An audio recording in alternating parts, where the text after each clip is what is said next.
We are live. Hello, everybody. Welcome back. It is Monday evening.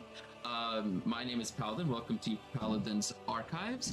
If it is your first day here, welcome. We're going to have a lot of fun today as we continue forward on our journey to... Actually, I'm not sure what our final goal is, but it has something to do with Milky and has something to do with Orcus. That's all we know.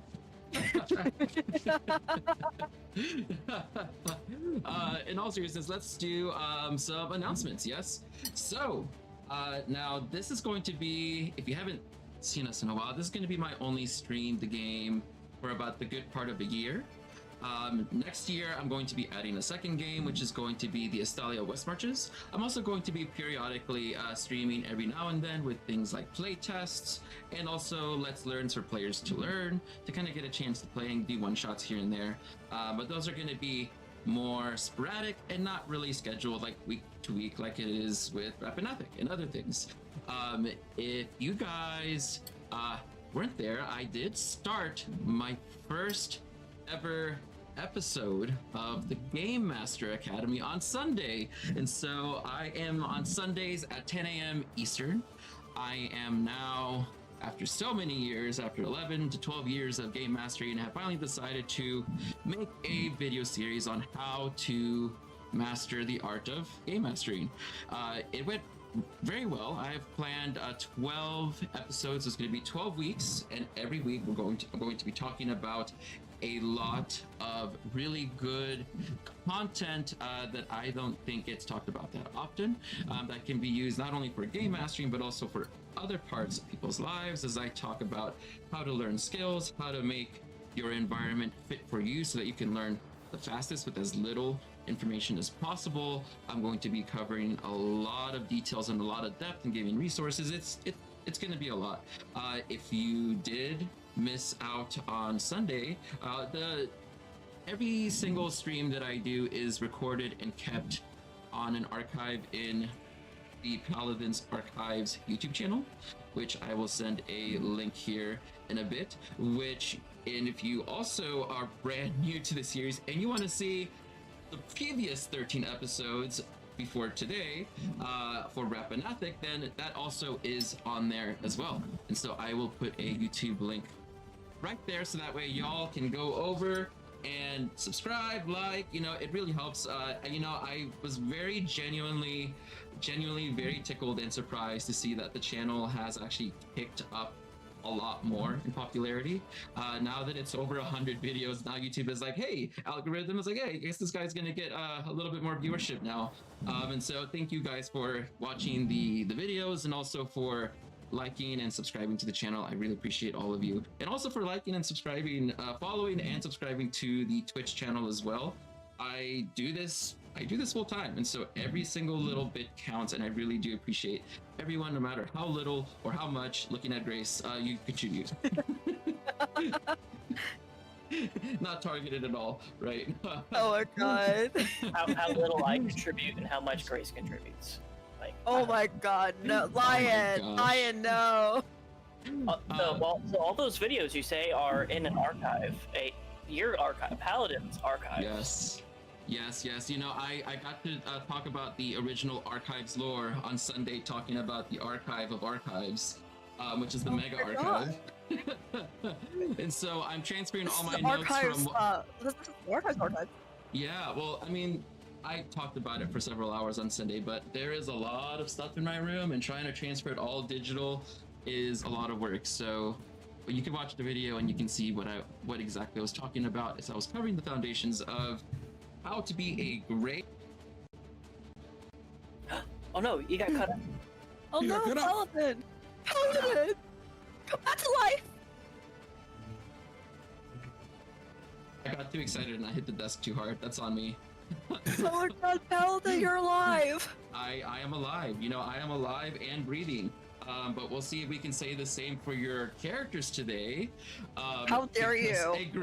He lives. Yes, a great game master. We just made my brother. How dare you do this to me? How dare you? How dare you, Paladin?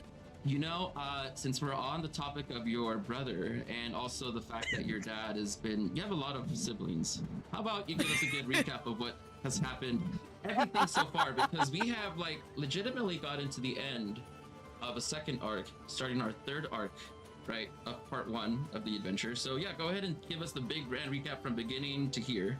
From beginning to end. Okay, so it all starts in the woods, the forest of hope, so to speak, where a giant flying space manatee was in the skies, and a hippo man decided to shoot at it with a melon cannon.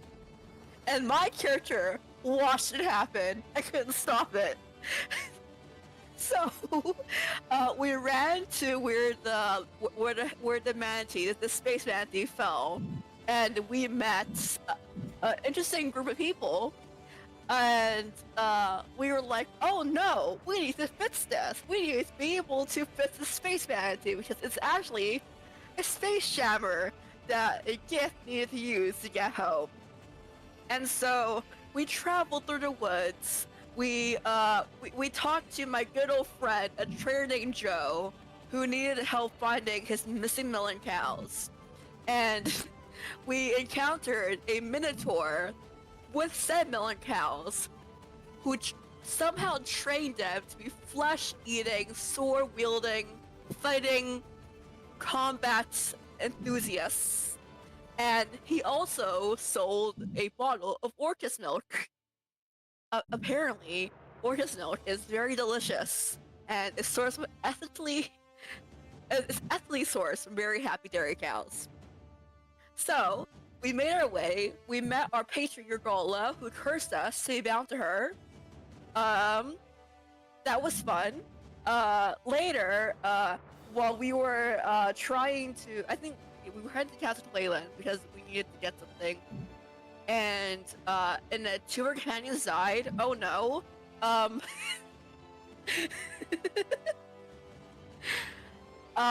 Castle Leyland, we got there. We had to talk to goblins. Oh right, I forgot. We killed goblins, and then we talked to goblins. We were having a funeral for the goblin that we killed. It was great. I like goblin. the giant bird killed the goblin. The giant infernal bird killed a goblin, and I knew infernal, and it was this whole little infernal conversation we had. But yeah, when we went to Castle Leyland, there was this funeral, and we interrupted. We got them to accept us, even though they were very anti-elf and hated me. We stayed there, and we wanted to make this deal between our patron Urgola and goblins, but Jedra, the main goblin priestess, was like, no. Was like, no, blah, blah, blah, blah. So we headed back to Urgola with Jedra, and we found that she doesn't have a soul. And then Jedra turns out to be summoning some sort of Orcus magic, so we killed her, and she had a baby, which we killed. Whoa, what is all this we? I killed the baby. Yeah, but I killed Jedra. Yes. Yeah. Oh my god, so much has happened. So after that, after we killed Jedra, all the goblins there died. All of them dead. But we had a lovely visit from our wonderful cow who keeps delivering us milk. Apparently she just been common. I sold her a cow this whole time. It was something. Yeah. We went back to Urgola, told her what happened. Castle Leyland's free. Yay, yay, yay, yay, yay.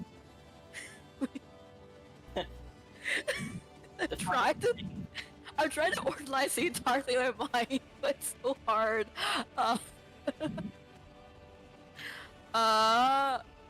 We went to Zelda's Ferry for the first time, Amber's hometown.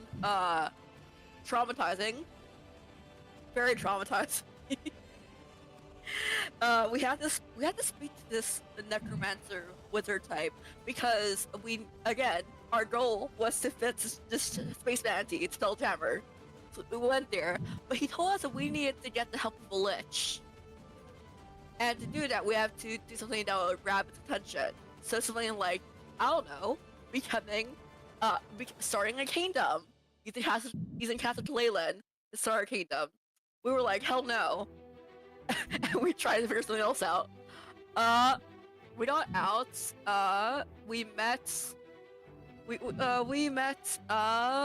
interesting people. We went to a graveyard and got attacked by zombie versions of ourselves. Then we went back and we had to help out some loggers who were getting killed by the angry anti-human druid. Turns out she was my mom, and we got attacked by an organized animal army. Very fun. Then we went back. We were able to sort out the problem with loggers. We went back to Orcus Ferry. We got paid. What else? All right. Recently we encountered a frog, and he asked us to take him home. So we did. We got attacked by harpies. We beat the harpies. He almost died. He got his memory back. Turns out he's the long-lost Prince Philip Cleland, and he's cursed. And the only way for him to be free of this curse is to get his father's approval. And it turns out that he and I share the same father, and we're half brothers. And yeah, that's it. That's the end of that very horrible recap. You forgot a very important arc in there. What's the important part? The tragedy of Castfire. Oh, Castfire! Yes. One of our party members, Cassie. She was this very bubbly. She was this very, very bubbly person. She was all about the community. She was a tender, and she had a companion who was an ooze of some sort. Yes. Yeah. They were an ooze, yes. Yes, of ooze. And when we were being in Jedra, they interacted, and Jedra broke Cassie's back. And so Jedra said that she could help her and fix her, and her way of quote-unquote fixing, it basically combined both Cassie and Cassie's companion into the same person. And while doing so, also combined them with two souls from the past, and now Cassie is no longer just herself, but a combination of 4 personalities in one person. Very tragic. But we also found every single character has a very long backstory that we are going to be going into with a lot more detail. In fact, we have done Gibbs arc first. Now we've already done Ambrose's. Whose is going to be next is a question of time, I suppose. But one thing that I can definitely say for certain is that we're going to, starting today, see a lot more of what makes Rappan Athuk Rappan Athuk. It's a game made by Frog God Games, and it is a humongous mega dungeon adventure. Massive sandbox, very difficult, and not possible for them to get through the dungeons and live without our Milk Masters. Maybe we should get a different name. No, we're sticking with Milk Masters. Without our Milk Masters, you, the viewers, are our 7th player. So it is not possible for them to get through the game without y'all. The rules are set in a way so that way they cannot recover very easily. They need your help, and they need, well, inspiration, healing that you can give with milk. We have 3,280.13 bottles of milk. Look at that! I accidentally left that on all night after I did the player Let's Learn last Wednesday. Whoopsies. Look at all that milk! Look at With all that milk. millions. Starting at 1,000 bottles of milk, you can start doing two things. One, give inspiration. Two, well, three things. One, give inspiration. Two, cast magic, add a first level spell. Or three, roll the Wheel of Chaos. Oh, we're 2 away from the Wheel of Chaos. We're 2 away. It's 2 away from the Wheel of Chaos. If you guys don't know about the Wheel of Chaos, you'll see that there's a potion bottle that says Chaos on it. Once it gets completely filled, up to 9, it'll cause 1 out of 10,000 possible effects to occur. It could be good, it could be great, it could be terrible, it could kill someone, it could kill something, it could cause nothing or something harmless, or something exceptionally well. It's hard to know. It's truly Just don't very kill more random. Matizes animals, please. We already killed 3. We already killed Yes. 3 Matizes Last time we animals killed 3. yesterday. This is very true. But now, whenever you do milk magic, you can either give inspiration to give a character advantage, or we can just store it away, like a squirrel, just like. 1 away. 1 away Or from the Wheel of 2, Chaos.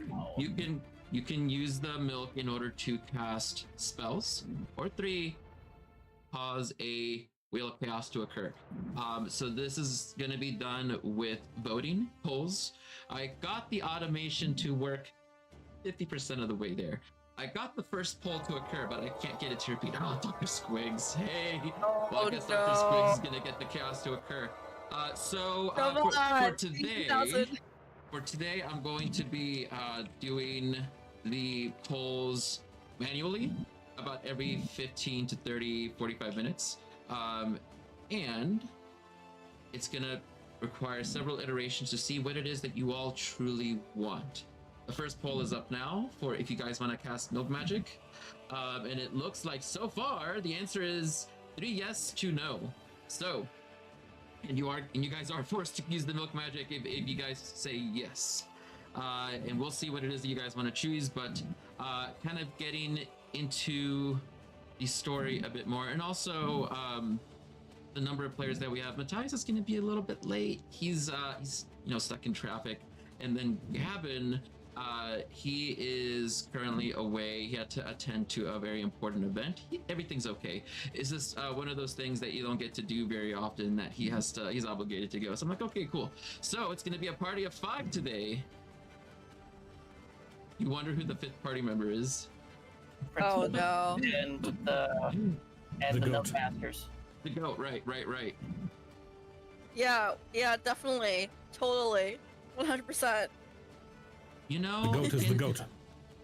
Squigs, can you roll me a d6? Oh, we're doing milk magic today. Hell yeah. No, please don't roll a d6, please.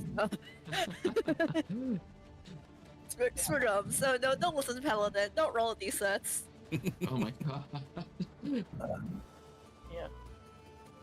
7760. First level spell, okay, or look, yes. All right, here we go. There is your poll for the milk magic. It'll be another 10 minutes, and then we'll see what you guys vote on what kind of milk magic do you want. Players, you are allowed to vote if you like. If you guys want a first level spell from the get-go, oh geez. Okay. Okay. All right, so let's go ahead and get right into it, why don't we? So I believe that the last time that we played Rappan Athuk, you all had just finished. Also, the Squigums end up rolling that d6? No, not yet. No, okay. I will give him time. You all had just finished getting out of the cloister of the frog god. Come to find out that frog you went to take on that quest to take him home to a pond made out of paralytic acid is actually Ambrose's long lost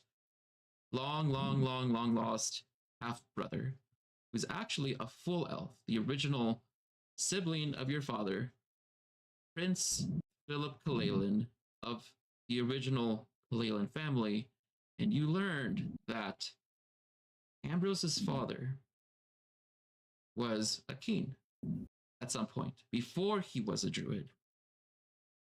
Well, Philip had ran away from home and had gotten cursed, turned into a frog, and at some point had lost his memory, but you brought him home and he got his memory back. I'm very thankful that Grace that you made the character today. I do want to say that me, Lion, Chaotic, and Writer are all writing a book that's called Astalia. The world, that's the whole setting. Patalia is the specific world that we're building on, and we have created a bunch of races. And so this is going to be the first actual demonstration of one of the races that were made by us, which is called the Roog. Lion, do you want to tell us all about what the Roog are? Sure. So, upon the back of a titanic salamander comes smaller amphibians compared to that titanic salamander. They're still giant, most of them at least. Prince Philip, like the rest in his particular upbringing, is of the silver spoon fed Roog. Thing about Roog is they get bigger as they get stressed out. And as they get stressed out, they age. So the smaller a Roog is, you know, they've gotten a bit figured out how to avoid stress. The Roog are more or less defined by this attunement, their mind and body being so intertwined that their mind, body, and spirit are so entwined.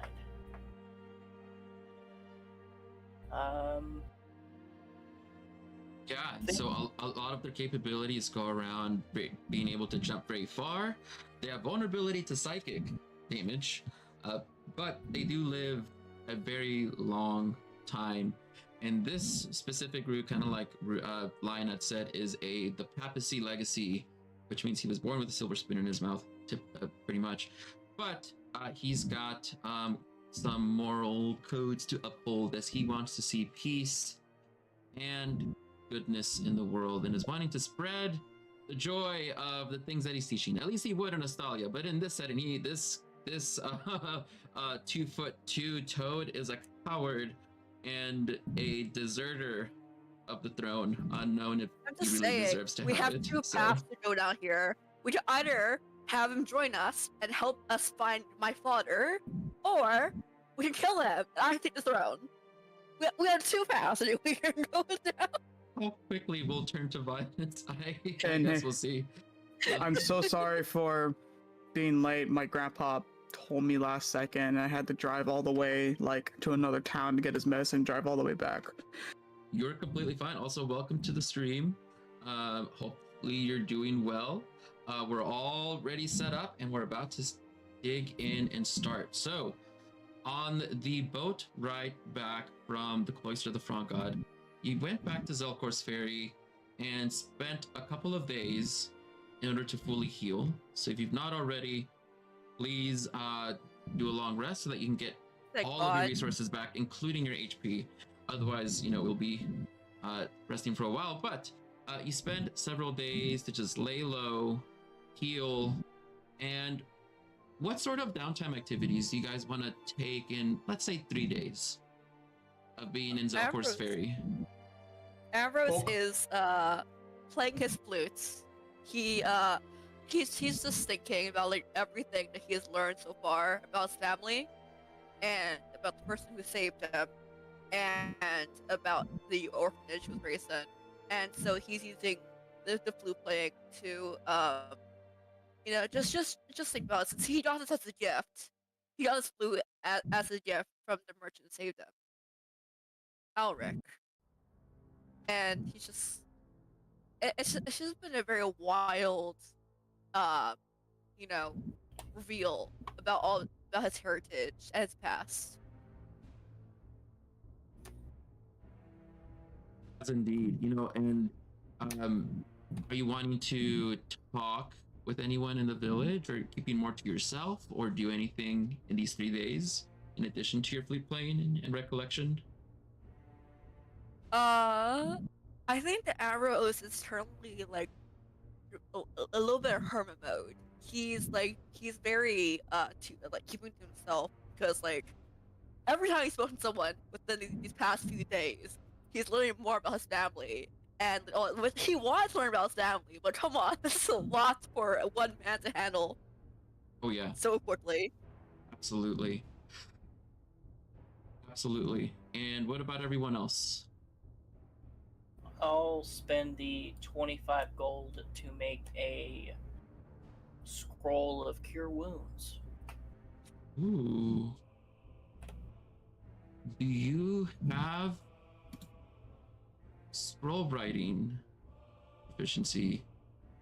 Possibly. Don't think that's a thing. I know that wizards can transcribe scrolls, but clerics, we'll just go ahead and do it for now. Yeah, you said 25 gold? Yeah, as far as sounds- I remember from Xanathar's, you just need the ability to cast the spell and the time and materials to do so. Okay, yeah, that sounds good to me for now. Yeah, wizards just do it faster, cheaper. That sounds good to me. Okay, 25 gold then. That 25 gold for 1 day of Yep.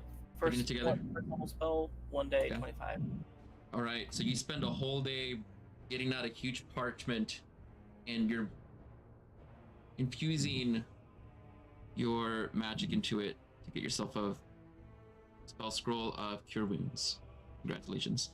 So how's that look? I guess whenever you use it, you're gonna rub it all over someone, like a napkin or like a towel, to use it. I'm just kidding.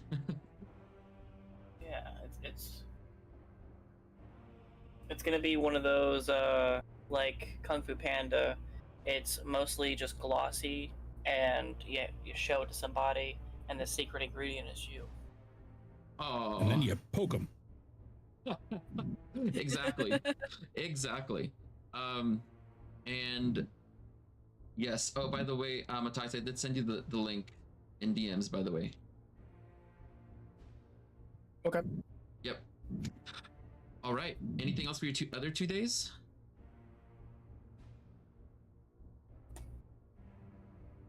We have carousing. We have magic item making. You can always go on a small mini adventure, very small. And just go talk to someone. I didn't have enough gold to do much else for making things. Do It you- costs do you- gold to cost I someone. don't want to start an adventure and then have that like sub adventure be something that ends up being, oh yeah, by the way, Gib died off screen sessions. did you possibly want to go make money in town? We'll spend 2 days healing people. Okay. Especially if the necromancer is still out of town. Be like, hey, That's fair. That's fair. Would you do it for free, or would you do it for service? I would do it for free. As long just enough to get back to restock my medicine kit. Okay. It looks like we got a tie for the milk magic, so it's going to be a first level spell that we have here. So I will put up the poll, but okay, so you're spending the days basically making a spell scroll and also curing the villagers, and so I think that'll earn you a little bit of renown with people. Roll me a d100, see what happens. Alrighty. A 100 dice. Yes. And what about you, Grumnus? What do you want to do on your 3 days of downtime? Sir Lament would spend almost the entire time, maybe 2.5 days, just cartographying. He's going to be making a map of the area. Okay. using his familiar to help out a bit, but mostly it's just drawing a big old map of the area from the sky. It is a lot of area. It's a whole continent, I suppose. Like, you mean like the local area, like Zelcor's, or anywhere particular? Sort of the area, the map you showed us, not like the whole map, but like a radius of a radius from the town. Okay, I got you. Okay, yeah. So you're spending some time to make this. Now, are you intending to sell it? Or not yet. Right now, it's just for party use. Okay. I'll make a copy if I found anything like important that's not on normal maps. Okay, sounds good. Do you want to make a? Well, I guess it's just the local environments. You're not really leaving too far from the city itself, right? So just the local. Okay, I got you. I did plan on using the last half of my day to inquire about any small things. It doesn't have to be combat, just like somebody lost something or needs something found. So just like the last half a day to do something for the town. Well, I suppose then in that case, if you're going to be asking around town, is there anyone that you would want to go to in particular, or are you just kind of like asking in general? Usually the best bet is the barkeep. So even if I don't directly ask him about anything, I'd ask him, does anybody in town need something? Well, go ahead and roll me a 2d10 and a d100, and then I can tell you a lot more accurately what there is available.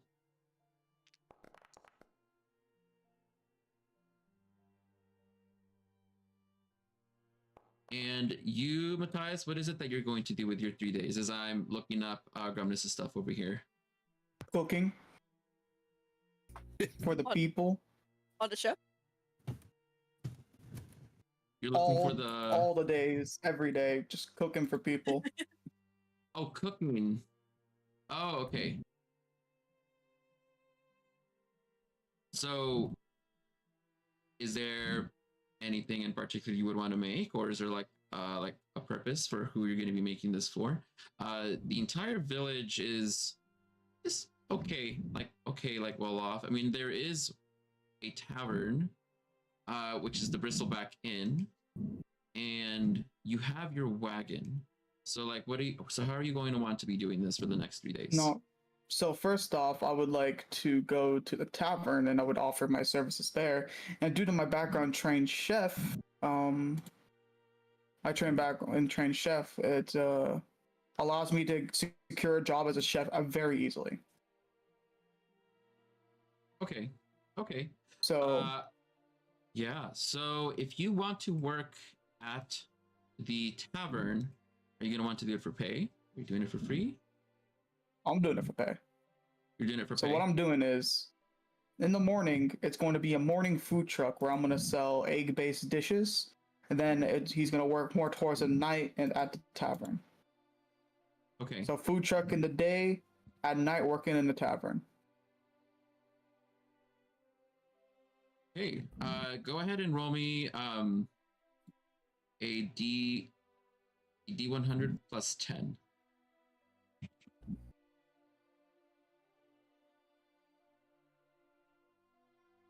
And I got the spells here for which spell it is that you guys want to cast from the milk magic.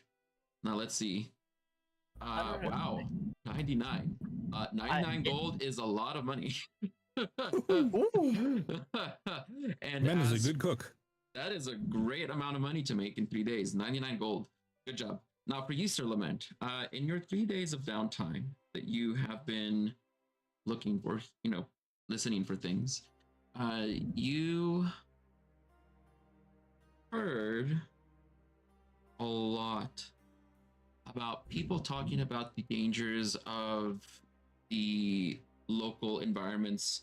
Don't go down the well. You keep hearing all the time, don't go down the well. But that well is a long ways away from here. And you keep hearing about a mouth of doom, a place that is exceptionally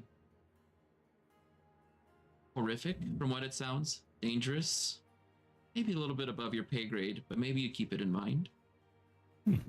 Other than that, there have been a couple of merchants that have been said to be coming through,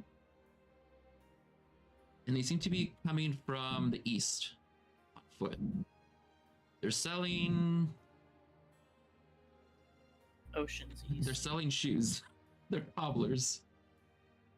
Hell yeah. Wait, So they're they came from the east on foot? They came to the east on foot to sell shoes. Oh, to the east. Okay.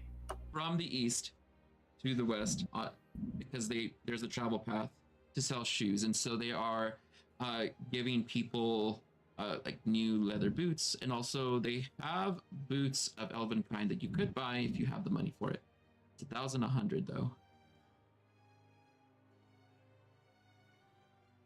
Healing Moo. Okay, so add a spell scroll of Healing Moo also to your spell scrolls, please.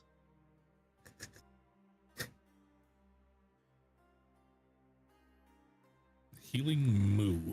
Yeah. So, boots of elven kind for 1,100. Anyone? Anyone? Takers? Anyone buying? Anyone buying? I don't think Magic items? all of us combined would have that much. I'll need to cook for a month. Okay. Looks like it's going, it's past as they continue on to find new feet to shoe. And onward they go to give people of the lands a cheap, affordable price for leather boots that they have crafted themselves from alpaca. So, on they go. Unfortunate. It would have been nice to have been an elf. So, on the fourth day, in Zelkor's, fully recovered now, what is it that you want to do here in this village? Any Where's particular Philip? ones? Where's I'm sorry? Philip? Where's Philip? What has he been doing? Well, Philip has been having a lot of panic attacks as he's been slowly learning about the history of what's happened since. Oh, hey, Angry Maid, welcome. Good to see that you're here. Hey, Angry Maid is here. Angry Maid, it's 4 a.m. for you. Why are you I here? know. We invited him earlier, and he's like, "It's gonna be 4 a.m." But hey, glad to see that you're here. So now we do know that that Philip has been having a lot of panic attacks as he's been learning about the lore that has occurred since he has been abroad for about, how long did I say? It's been about like 300, 400 years. 400 years. 400 about years. really long time. Things changed a lot. In fact, the one thing that you, on the last day, we'll say that it's today, on this new day, as you wake up, he goes up to Gib.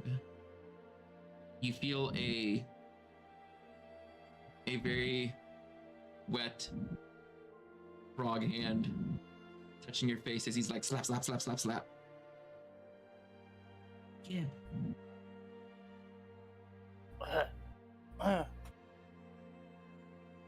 What's going on? Gib. Are we under attack? No. I got a question about Zelkor's. Yeah.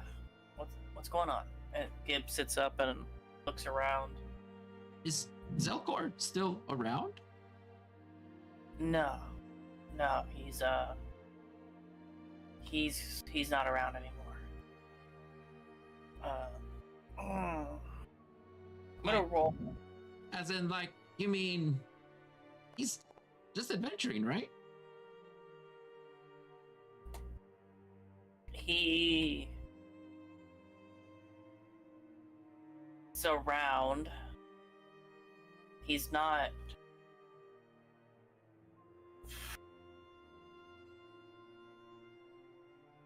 He's in Rappan Athuk.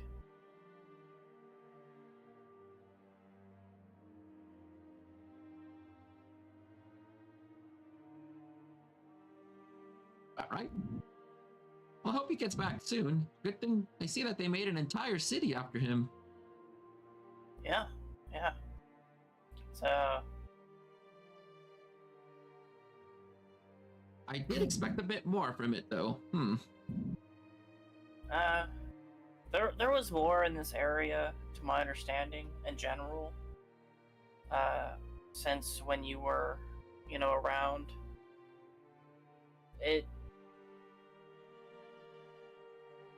Whenever there's a lot of treasure and loot to be had, normally Gib starts trying to think, like a whole economy is built around it, but everybody just keeps going down the well and dying. So it's kind of hard to start up a small economy around here. There was a bit of a boom a few decades ago, but it died out pretty quickly. Yeah, they named the town after him. He's a great guy by all accounts.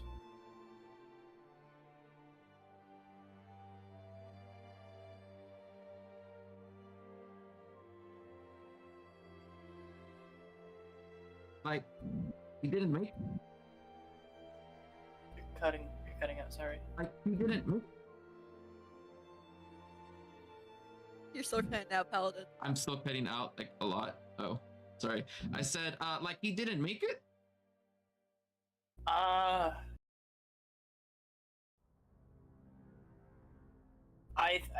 think he's I think he's an Orcish worshiper now. I don't know. Like I heard of him somewhere outside, but I tried to avoid things that could probably turn me into ash. And Zelcor ended up becoming on that list. But what I've heard from here, everybody remembers him as this, heroic wizard. So, I don't know. Who knows what happens?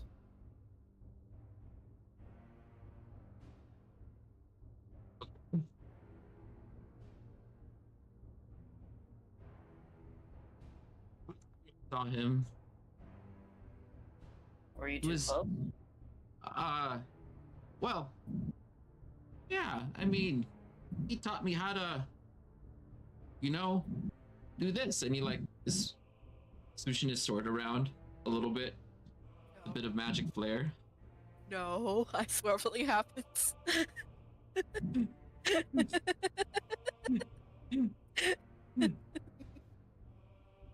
Like this. Yeah, taught me the ancient art of blade song. That's pretty cool. So, how do you teach your blade to sing?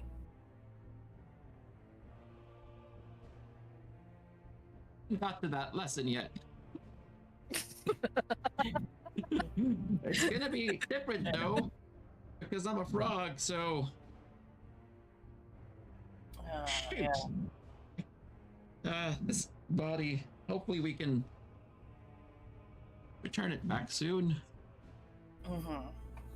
Hey, what are the chances you think that Ambrose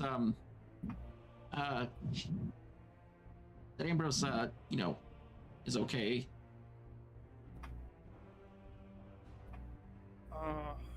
With everything, he seemed upset. Stressed out since I met him. I wouldn't worry too much about it. I am panicking. You see, he's shaking. I've grown 2 inches in the last 3 days. This is a lot of stress for me. Oh, that's probably not good for you. Right. I don't. Man, if only we had enough money. It would only be an illusion, but having those boots that turn you into an elf would have been really useful.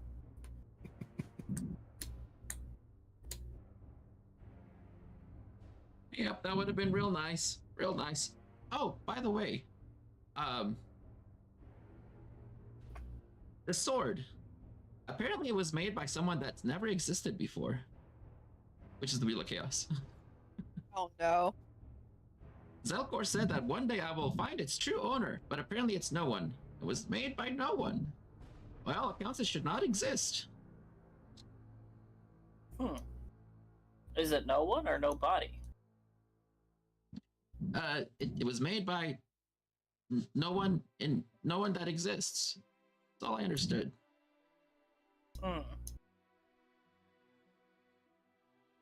Maybe they're just emo.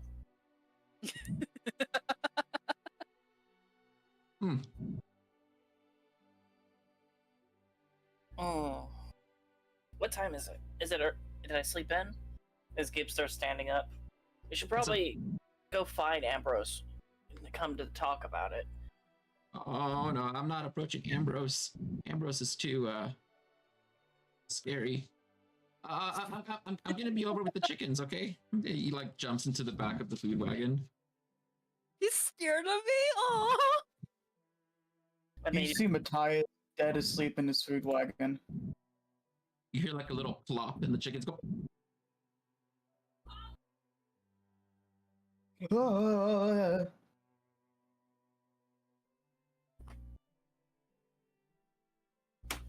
It's quiet. Gibb wanders over to where he last saw Ambrose. Where's Ambrose at this morning? Ambrose is... He's just like, walking... Oh, what is Ambrose? I think Ambrose is currently just sitting under a tree, writing in his little notebook about everything that's happened. He's journaling, okay? He's a journal boy. Gibb walks up. Oh yeah, you can read. That's cool. I forgot about that. Ambrose like looks up at Gibb and says, "You can't." I can't read Elven. Right. Yeah, that was a very interesting experience at Castle Playland. Ambrose is like reading over his little journal and is like pondering over what the hell has been happening since the beginning of this journey. You can see James now. Hey, James. Yay, face reveal. Hey. Face reveal. One of these days we'll see Grumnus. I have it in my mind that he's like this, like 6'8", like really muscular Chad, like, you know. The camera makes me look really like zoomed in. 6'3"? Oh yeah, like definitely really tall. Grumnus is really tall. Damn. Yeah, you look great, James. You look great. Did a bunch of errands before this. Yes, yeah, I feel that. Yeah, I feel that. The busyness is definitely busy. Okay, so. Alrighty. So, Ambrose is journaling. Yes. Sounds like Matthias is snoring. Yep. Got woken up by his own chickens. As Gibb goes for Grummus. Not Grummus. He goes to look for Castfire. God damn it. He's looking for you, Sir Lament. Yes. Sir Lament, what are you doing? Where are you at? He's standing stock still in the corner of a barn. Basically a lamppost. A very, very well-dressed lamppost. Usual spot. I'm gonna see if I can even find you, because I feel like I would walk right past you, like as like a lamppost, you know, like those old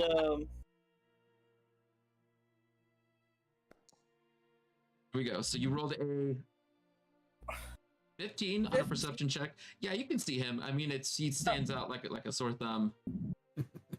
Yeah, but it's wearing purple. It isn't the he's stealthing. It's that when something is still and clearly out of place, but it's just so that you walk right past. It's like walking past the clown and the gorilla when you're at Walmart, you know? Right. Is that just me? I completely get what you mean. I like that video. Yeah. So, you all awaken this morning. And yep, indeed, the chickens are rustling. They wake you up, Matthias. Everyone is up. And one of the very first things that occur is, like most days, get up, do your normal morning routine. And eventually you all congregate to have breakfast at Matthias's food truck. What are you making this morning? What's the special?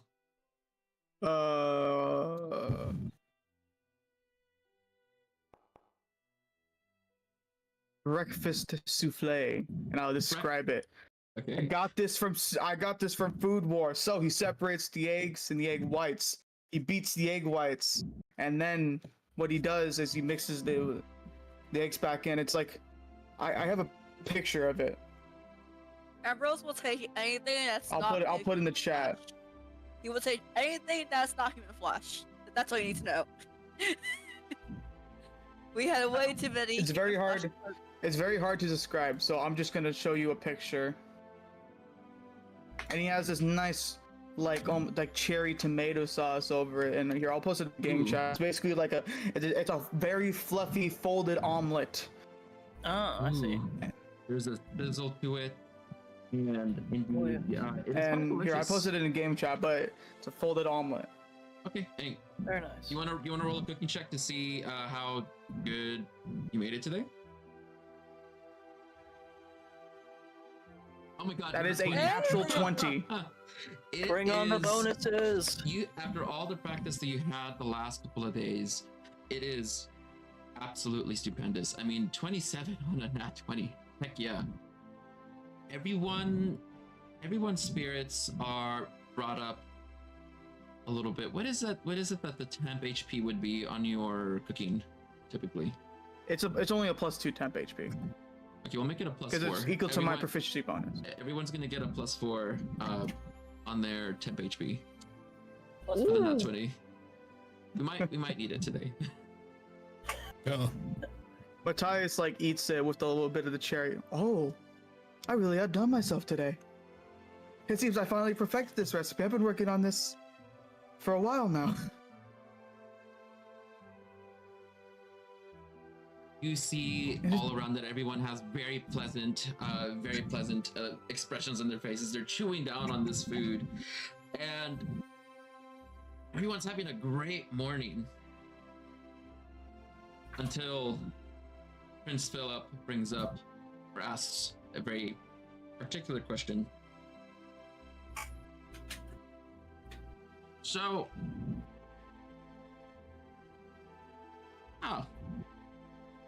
okay, the chickens are here. What happened to all the milk?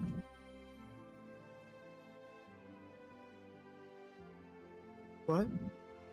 The milk? What There used to be a bunch of cows everywhere. Now they're all gone? Ambrose lets it fill up and says, these cows, so you're saying that there used to be cows everywhere. Yeah. It's what we used to drink all the time. It was really needed. I mean, how do you guys survive without milk? Well, We got a lot of milk about cats that- Leyland. about that, see, Milk is The hard to cows. store without proper storage. Like Matthias cuts off. So without milk, the milk spoils. I mean, without proper storage, the milk spoils real quick. And well, Matthias, that's not the Hmm? reason. That's not the reason. Yeah, we get milk you fresh see- daily. you see, Philip, the cows, Orcus hit them. Orcus controlled the cows. We should be seeing Bethany in a couple hours. I think you were probably busy cooking yesterday. Maybe missed her. Has Orcus, Bethany been making her rounds still? Drop off the milk. You got Oh, the milk no. off earlier. Okay. Yeah. Who is this Orcus? Man, who is Orcus? Orcus, Is he an orc? All right, everybody gather around. Everybody gather up. We're gonna have the talk. Saga Orcus.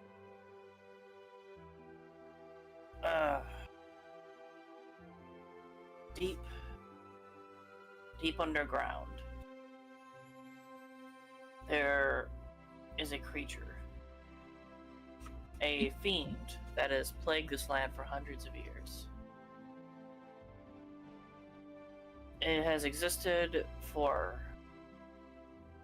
thousands of years, but the activity, what we now know of the crusades that have gone on,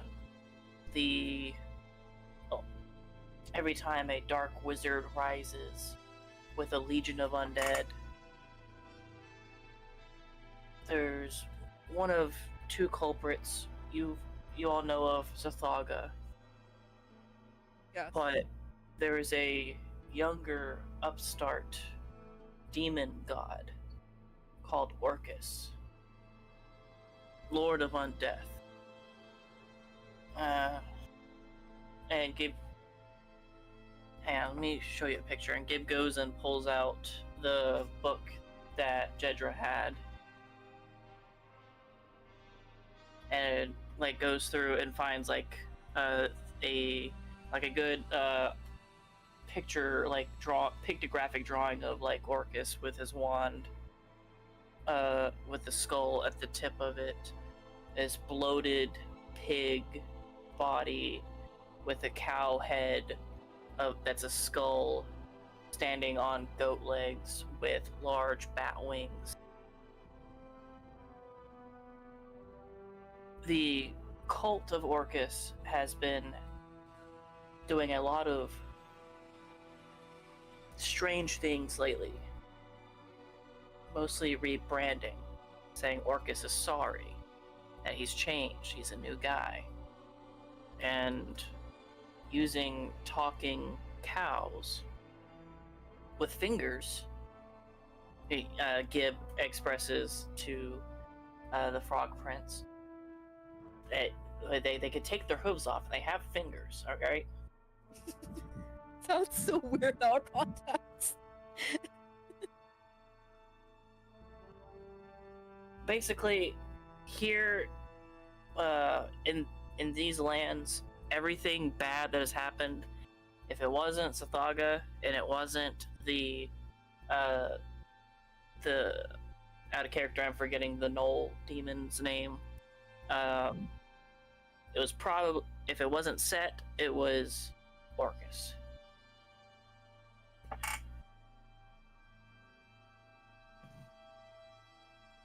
To take in all at once. Sahuagin? Satar? Satar, is that the one you're thinking for? Satar? Saga? Satar and Saga? Anyway. The Knoll one. So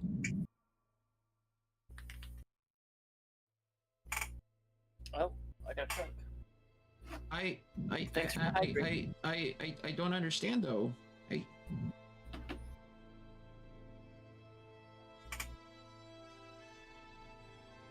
Then that means that everything the cow said was correct? Sorry, what cow? Ambrose looked at him. In Well, Castle it's not the cow Kalalin, that's there under the town. is Oh, that cow.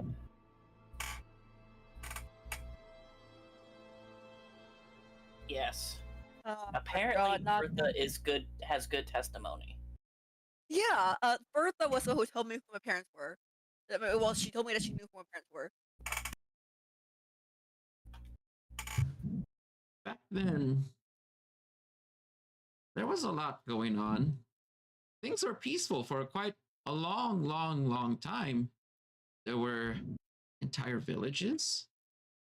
We had the city and many houses all around, and I don't see the houses around anymore. There used to be giant temples, roads, hundreds, thousands of elves everywhere. And I don't see any of that anymore. But one day, this cow appeared in a flash of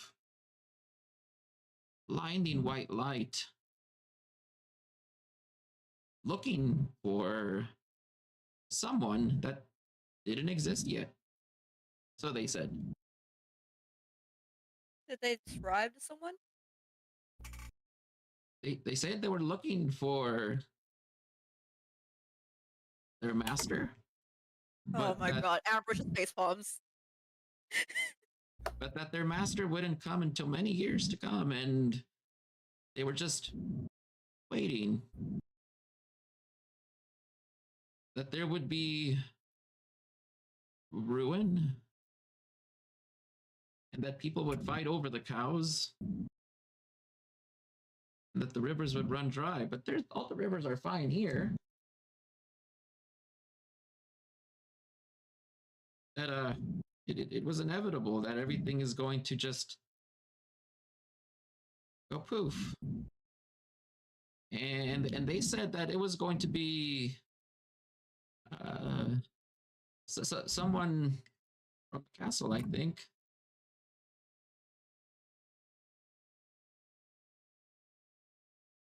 Where are all the elves?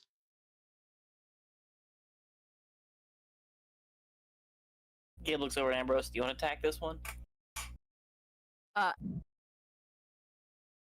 You know what? Let's see if Ambrose knows. Actually, We've been told a few times. Ambrose is bad. I'm kidding. I'm kidding. So is it possible that like Ambrose like took one of the bloods from the castle with them? Like,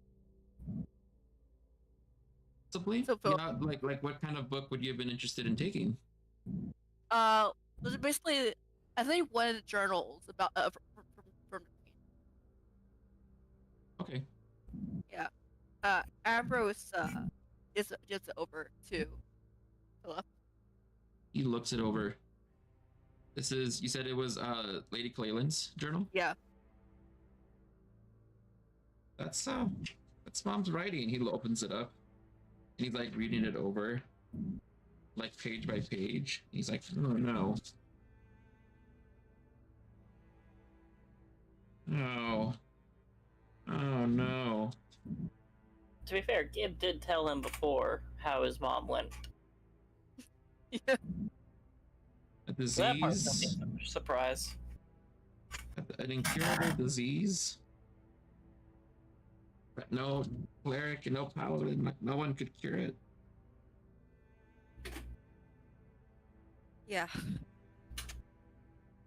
Incurable disease. Hmm? What was the Yeah. incurable disease mentioned?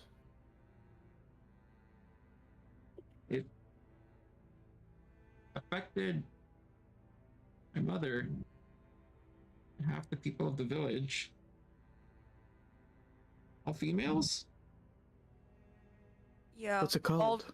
All the elves that were left were male. The translation is a little rough, but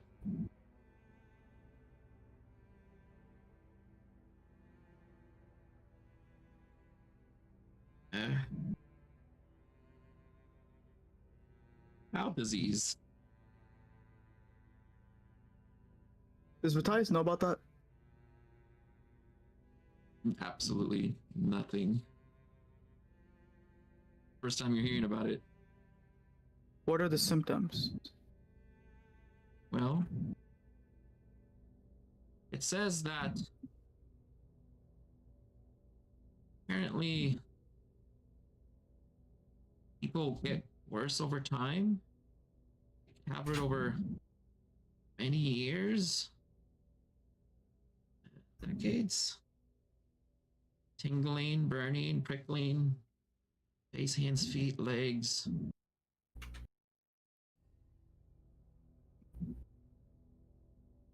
Does that sound similar at all to a certain person and what they're going through? I would say so. If people lose their minds a little bit What? entirely, and then just die one day.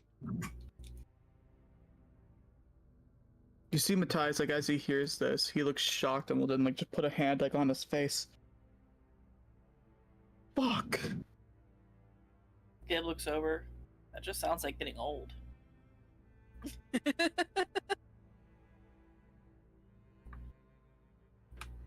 Got it from And the there's no milk. cure for it at all. People got it from the milk. Milk. Oh, fuck. Are you okay, Matthias? He doesn't seem to be. I came to this land to find a cure for my mother. She's very sick right now, and well, this is the symptoms he listed off are the same my mom has. Your mother? Yeah, she's all the way in the Indigo Isles. I went here with the specific purpose to find something, any way to cure her. Did this illness, like, it's for our cows, but like, did it also affect humans and other races? It didn't have humans. Yeah. Humans weren't around. Yeah. Like, Has Gib ever heard of the rumor of the mushroom that Lady Clayland talks, the cure-all that Lady Clayland talks about in the book that's in the dungeon? Does Gib have any lore on that, or what? Maybe. What should I roll? You can roll to see if you remember.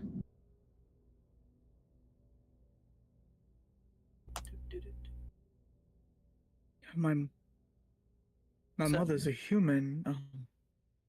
17, you said? 18. So I think that Gib would have heard about the mushrooms. So, if that's the same book that you were reading before, I had my suspicions about it, but I think that your mother, Ambrose and Philip, were looking for. my mother? My Yeah. mother? My mother? Okay, fine. Your not mother, but Philip's mother. Yo, mama. Yes. There's something in the depths that is said to cure any disease, lift any curse, restore you to your youth, and make you immortal.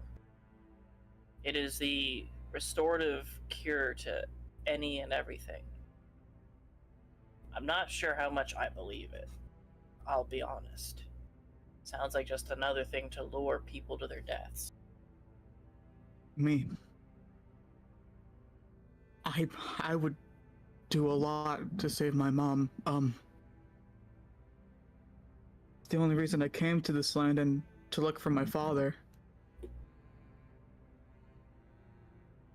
Mother came here? No, my father did after, well, he abandoned us, but do any of you know a person by the name of Caesar Ambrose?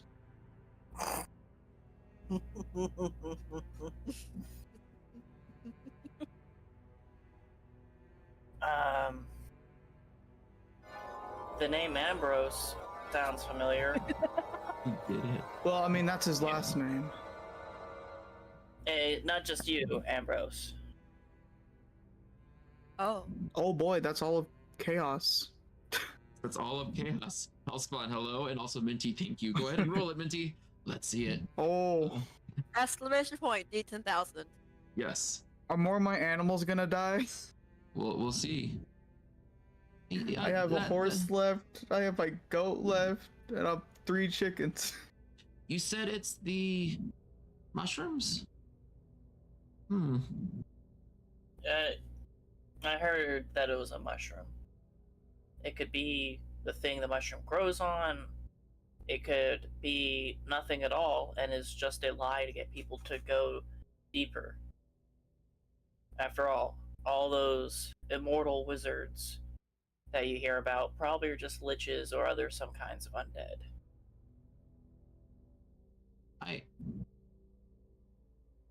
I've heard my parents talking about the mushrooms before. Really now? Mm-hmm.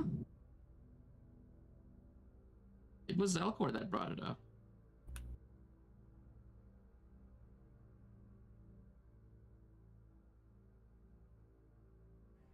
So, Elaborate.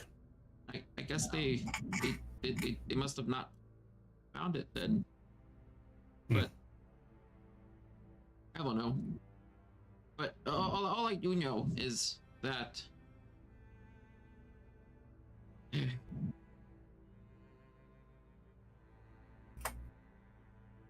oh, and he like turns the page again, and like you see like his face just drops, gets very serious, and he starts to tear up as he's like looking at depictions that are in the book. And whenever you kind of like look over to see what is on the parchment, you can see that there are entire mounds of cows being set on fire and people along with them.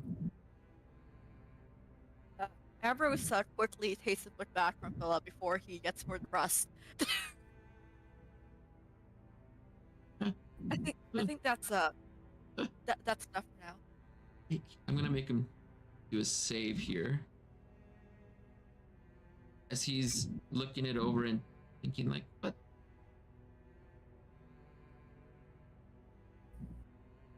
No. You see all of a sudden he just goes, whoop, and like grows a centimeter higher.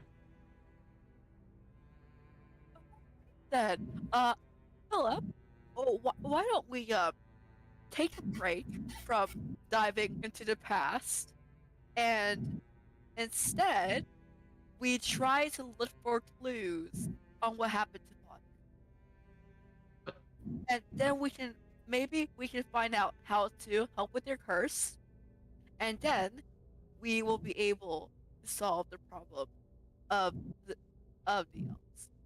Because right now, we can't do anything with this information.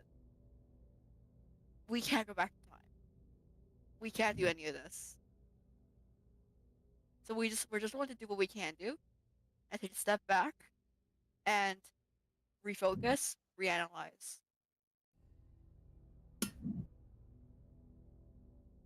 Gib leans over to Sir Lament. Did he get bigger just now? The milk. Is that not normal? Yeah. Mushrooms. Milk. All of a sudden, you see that he's going to be struck with indecision for the rest of the session. Oh. It's a good thing we're great at making decisions for other people. Oh my god. Oh no. He's like, do I want to attack? Or do I want to run away? It's going to be all session with him. He's going to be indecisive about everything. Rose is going to put the book away, and he's just going to he's going to take out the compass again and look at it. Is it still circling, or was it water? Is it still circling? Nothing's changed. Every time you look at it, you keep expecting something different, but it's still the same thing. Ambrose has to get. Can you hold this? Sure. Yeah, he hands the compass over to Gib. Okay. Can you tell me where that arrow? He points to the arrow. that points its water. Do you know where that arrow's pointing to? It's pointing southwest.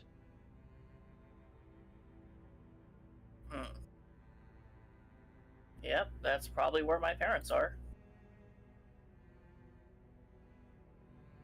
Okay. Ambrose is going to take the compass back, and then he's going to hand it to Sir Lament. Sir Lament, can you hold us? What is it? Spins. Your spins. I don't think yours can spin. It cracks. The glass on it cracks. He just Yeah. quickly No, hands no, it back. no. You just see a crack when he touches it. Yeah.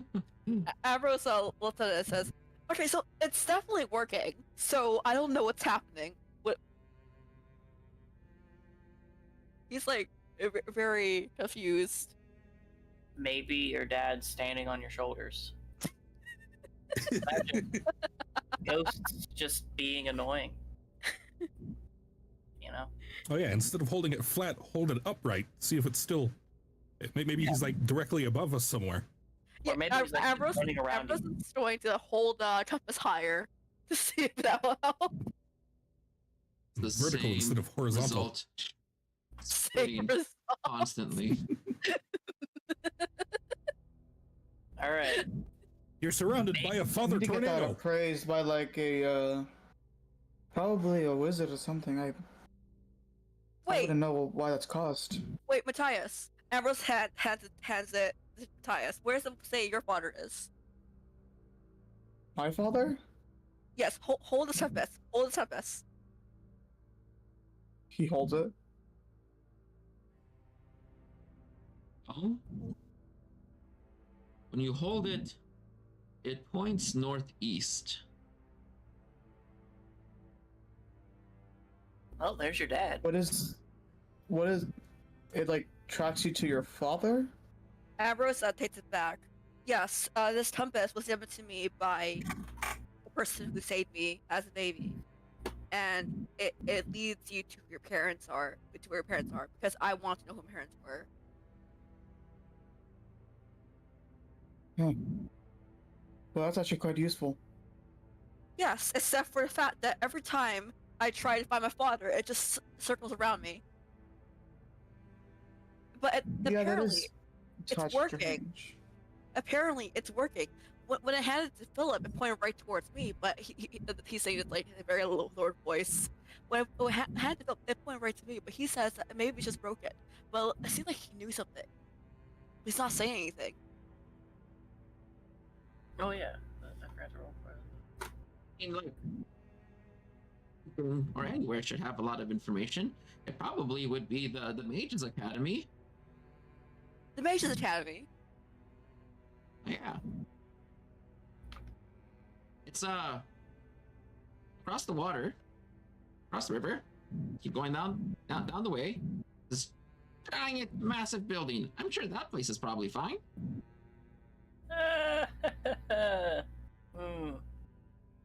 Yeah, That would be a place, but Crusades. Crusade. I do have a question. What are your guys' plans right now? I know I just joined, but I'm quite in the dark about what our next step is. There's a crystal in a cave that we gotta get. Otherwise, a kraken ogress is gonna eat our souls. Wait, did he say crystal? Yep. Yes. How big? Is Yeah, it a big big. crystal? Yeah. Like big and kind of glowy? Oh, I presume it's glowy. Rainbow colored? Thing about looking for it is we haven't seen it yet. It's kind of an aspect of the situation. Underground? Kind of Indeed. very. Hmm. Near Sounds a dead alien. Or Oh. a insane shriveled up alien.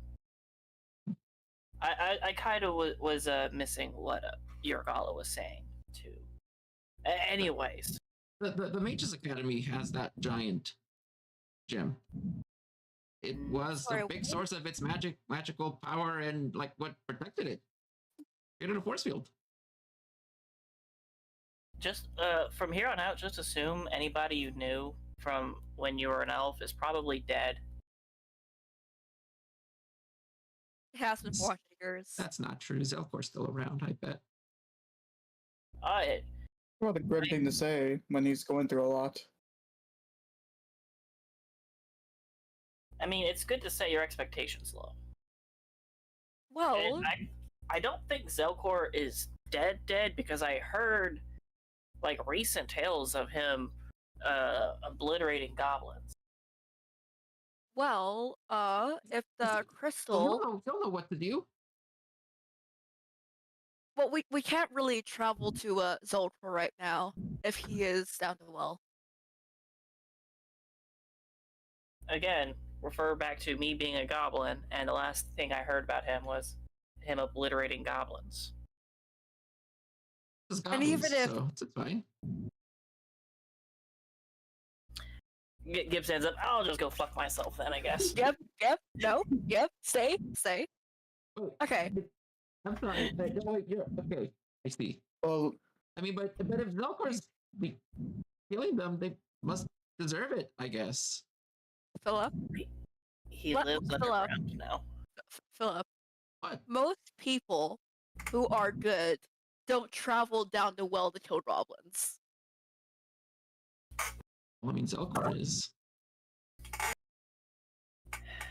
It's Hello. more like Zelkor has been underground for longer than I've been alive. Yeah, he didn't really come out of his room that much. That sounds like him. No. Underground in Philip. Rappan Athuk. I mean, he is a wizard. I don't know. Hey, just don't judge him before you meet him. I mean, he's really nice. He'll teach you lots of stuff. Philip, most people can change within 2 years, never mind 400. Thank you for the milk, Minty. Yeah. Well, that's true. He probably is really strong now. Probably Oh my knows god, all sorts of things. Abra just face bombs. He's done with this conversation. well, I mean, is there any other things we could do? Like maybe a dungeon or Yes. I don't know. Very funny because the crystal is in a dungeon. So, In the caves of Oh, then tunnels of terror, as the locals call it. yes, Okay. except I'd rather not go there. The theology of knowledge. That sounds better. I mean, it is an academy, right? So, should be fine. The Just double checking. The entrance towards the Tunnel of Terror is not where Drusilla is, right? That is correct. It's not. It is not where Drusilla is. It is northeast. Okay. Okay. Hmm. The same direction Matthias' father was pointed at. Mhm. Oh. Oh. Damn. Oh. Yep. wait, where? Do Northeast. you have any recollection of this college in recent history? Or did it get crusaded? I think there's hardly any walls left. Definitely got crusaded to hell. Yeah, Right. he leans over. Yeah, that college is gone. It's the humans tore it down. That explains why the crystal is all the way to Tunnel of Terror. Yeah, well, they used it. They tried to. Eh. Yeah, when the humans came, they did a lot of crusades, some of which almost didn't fail. But at least they get some sweet trade deals out of it. No, they just keep sending paladins. Oh my god. The humans were our allies. I have no idea what's gonna happen. Apparently, humans are also the reason why our father is dead. But apparently, I'm also the reason why our father is dead. So I don't know if I should trust my mom. What does your inner dad say?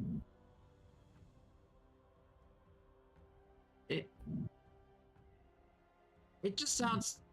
you know, maybe if we go there, we'll learn more. I just think there's just too much lost history here. You know what? Yeah, let's go. I'll go knock. I'll go around the tavern and see if anybody wants to go and, hire, maybe carry some stuff. It's a little bit a ways, but I think we can probably get there before break of night. And Wait, so where are we going again? the Tunnels of Terror. Okay. It's also where Matthias' father is. Apparently, in the same direction. Well, all right. Yeah, Gib Nice. goes into the Quick tavern. mercenaries at the tavern. They How seem far away is that? pretty- Would I have mapped it? It is not close enough to map in the local area. This is Sorry, but you guys did pass it on your travels to and from the cloister because it's like right on the way. oh, then I might have a semi-map. Yeah, I mean you would have seen it from the shore. It's pretty hard to miss. It's massive. Wherever we go, do a rough sketch of our path. It's about a mile wide in length. The walls really big. How did they get back to 91, Gib? I don't know. I noticed that before as well. What happened? How did they get back to 91? I don't know. Okay, maybe my face fell off again, and I'm no longer handsome Squidward. Oh. Okay, so you want to hire the mercenaries? Yeah. How much? How much are you offering for this adventure? What's your pitch? Equal share. Standard. Let's go into the there. Get loot. I can heal you. That's probably going to be one of the big things you guys need anyway as a healer.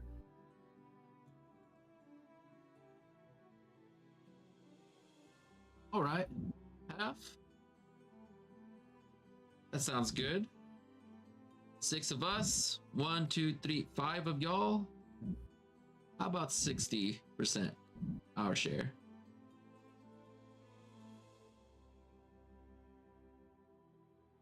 $60-40. I'm gonna.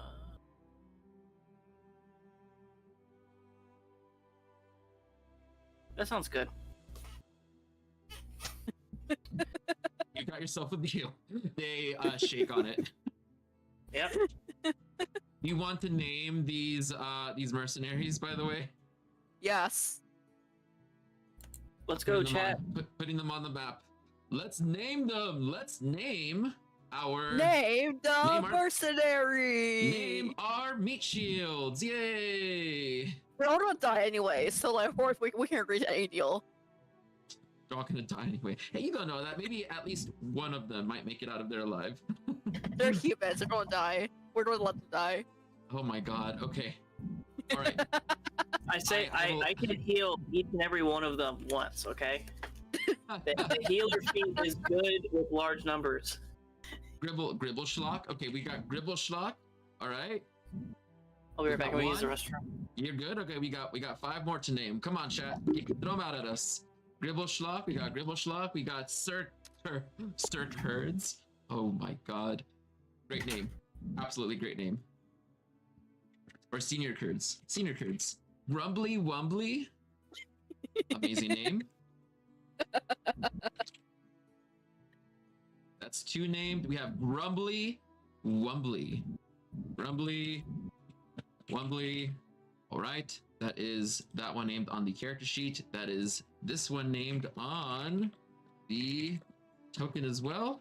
We have Grumbly Wumbly, Senior Curds, and Grimble Schlock. Let's see what the next one is. Mr. Bitsy. Okay, Mr. Bitsy. All right, naming that one, putting Mr. Bitsy onto the side.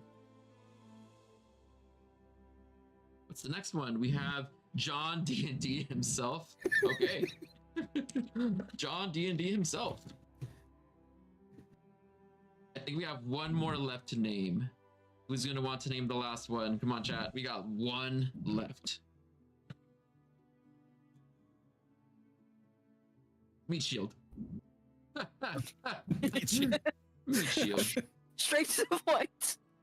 Meat shield. 4, 9. Oh my god. Funny. All right. Meat shield. All right. So the 5 of you. So Grimble Schlock, Senior Kurds, Grumbly Wumbly, John D&D himself, Mr. Bitsy Meat Shield, Prince Philip Kalalin, Ambrose, Gib, Caspire, Matthias, all of your animals, Sir Lament, and possibly a couple of other things are also coming along with us on the boat ride on the ferry to the tunnels of terror. So you take the 30-minute boat ride on the galleon that you guys had Wheel of Chaos into existence. It's a damn good thing we upgraded him, because that would have been a full boat for his normal one. Yes. Yeah. Yes. Upgrades, people. I'm getting the map ready. Is there anything that you guys want to do? Prepare any spells for the day before we start? This is like your final chance before we go dungeon mode. Paladins can switch spells.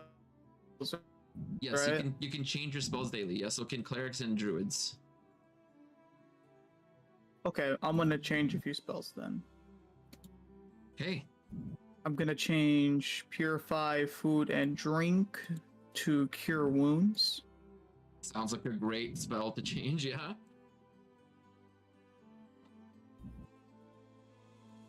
I'm gonna change Detect Poison and Disease for Bless.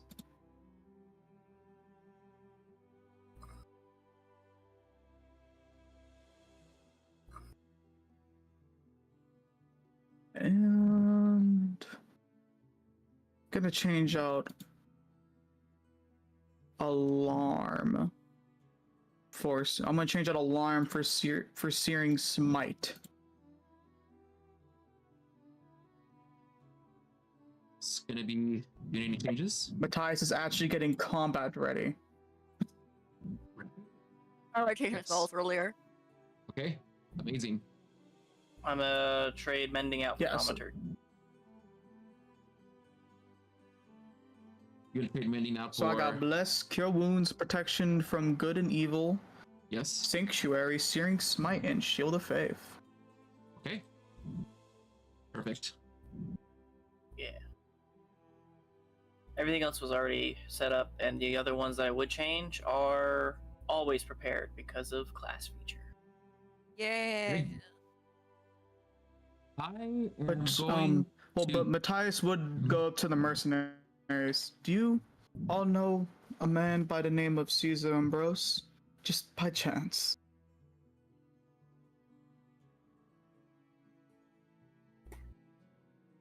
Oh. I am trying to get their sheets over to y'all. Give me just a second to roll for them. Ooh, they rolled really high. Oh, Ew. Best cook in all the land. Lamb chops like you wouldn't believe. Oh. Brisket just falls right off the bone. Blueberry muffins without using blueberries. Oh, amazing. No one's best. He runs better a cook than he pretty- is. he's a pretty high-end chef, though, right? I mean, if you can afford his prices, worth it. 5-course meal. I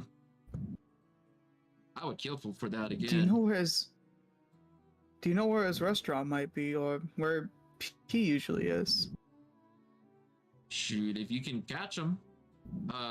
He shows up around. I mean, he travels. It's got a food truck, I think.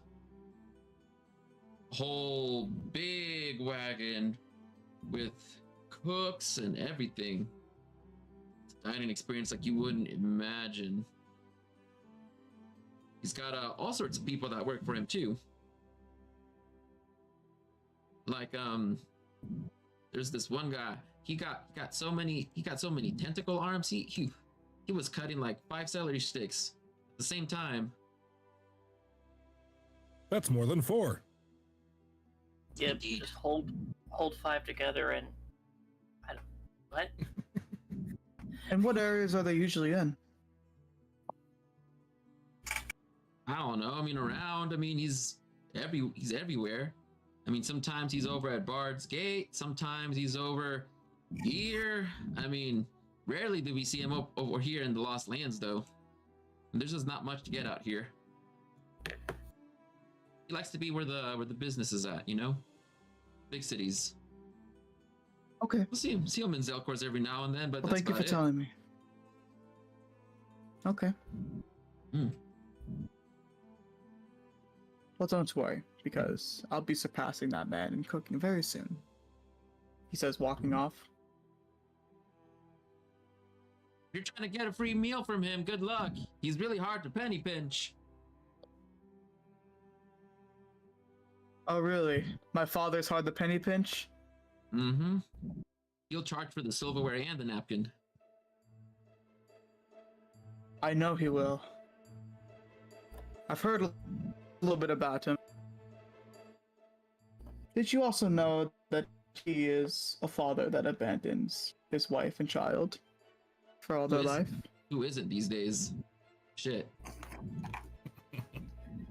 I mean, yeah, but especially him. I don't know who my Just mom food- is. Just some food for thought. Heck, I don't know who my mom or my dad is.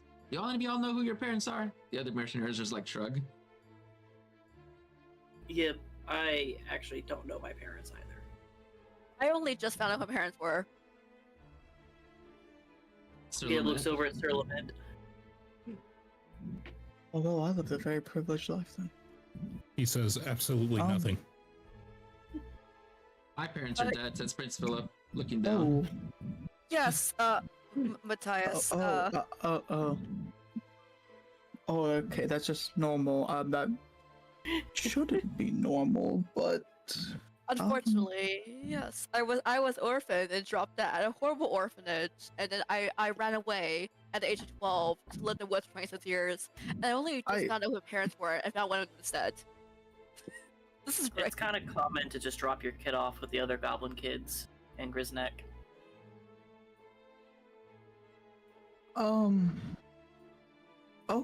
Okay. It works out better than you think because the people that take care of you are actually kind of want to. So, like that's like I'm not really as his uncle. I just picked him up one day. I'm glad it worked out for you, but unfortunately my orphanage was not the best environment for me.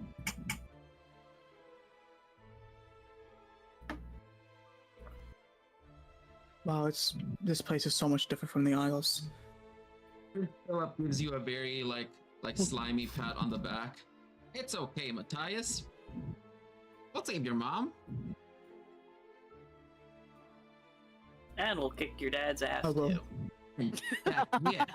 Well, Kick your not dad's don't ass. I mean, not necessarily kick his ass, but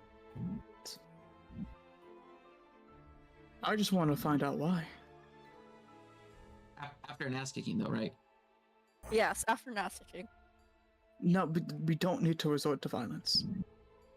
Why not? We probably will anyway. Yeah. Onward. I not everything needs to be resorted to violence. Oh, okay.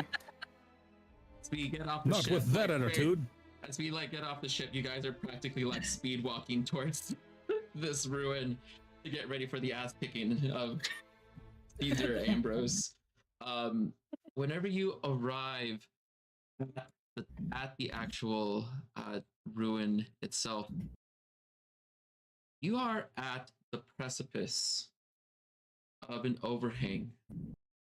Most of the stone is built out of chiseled marble, and it's got like a bunch of green jade that gilds the majority of the edges of what's left, at least. You see that there's entire massive craters that are missing in pieces of the wall. It's overrun by foliage that has taken over the castle over many years. You can still see the scars of the crusades that had happened here. You can see the pits where the bodies were burned. In fact, the places that you do see that are black, these cratered down massive holes that you see in the ground, such as over here, they're still charred, still black. No plant growth grows there. 20-foot deep pits. You'll see skeletons, some skulls here and there, mostly cracked. Quiet. You're not a chirp, not a single animal. Usually you hear birds, frogs, insects, but whenever you cross to here, it's a ghost town. Ambrose is very unnerved Your by the lack of animals. your footsteps echo against the backdrop of the ruins.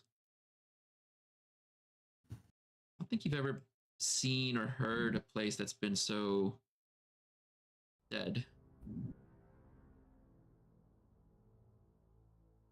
It's like there's nothing. Like there's no animals at all. No sound animals at all. None. Spooky. Would you say this place is full of ghosts, Sir Lament? I would not be able to tell you. Unfortunate. As You make it to the first major overhang, you see that there is a jade pillar that is tossed over onto the ground.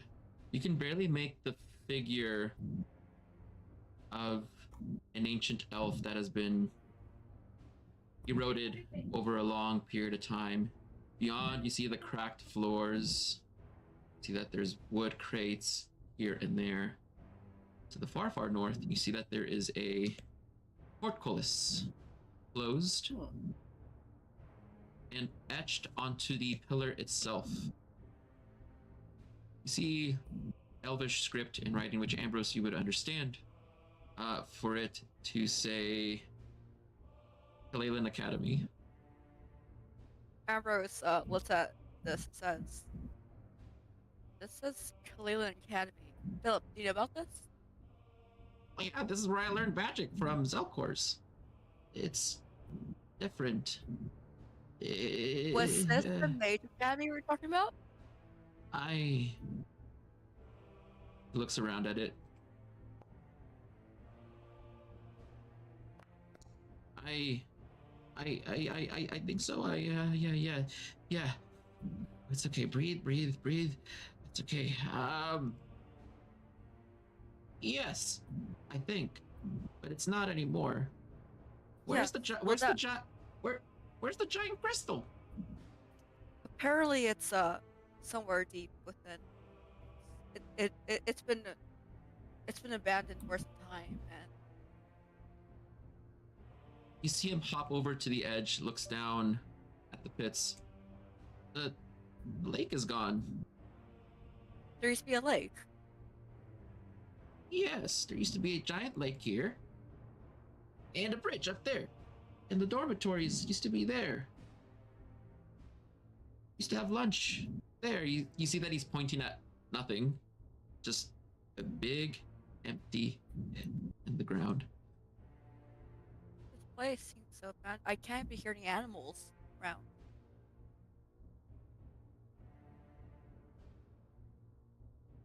You're gonna Well, see me if turn they're- off the grid, so just don't freak out.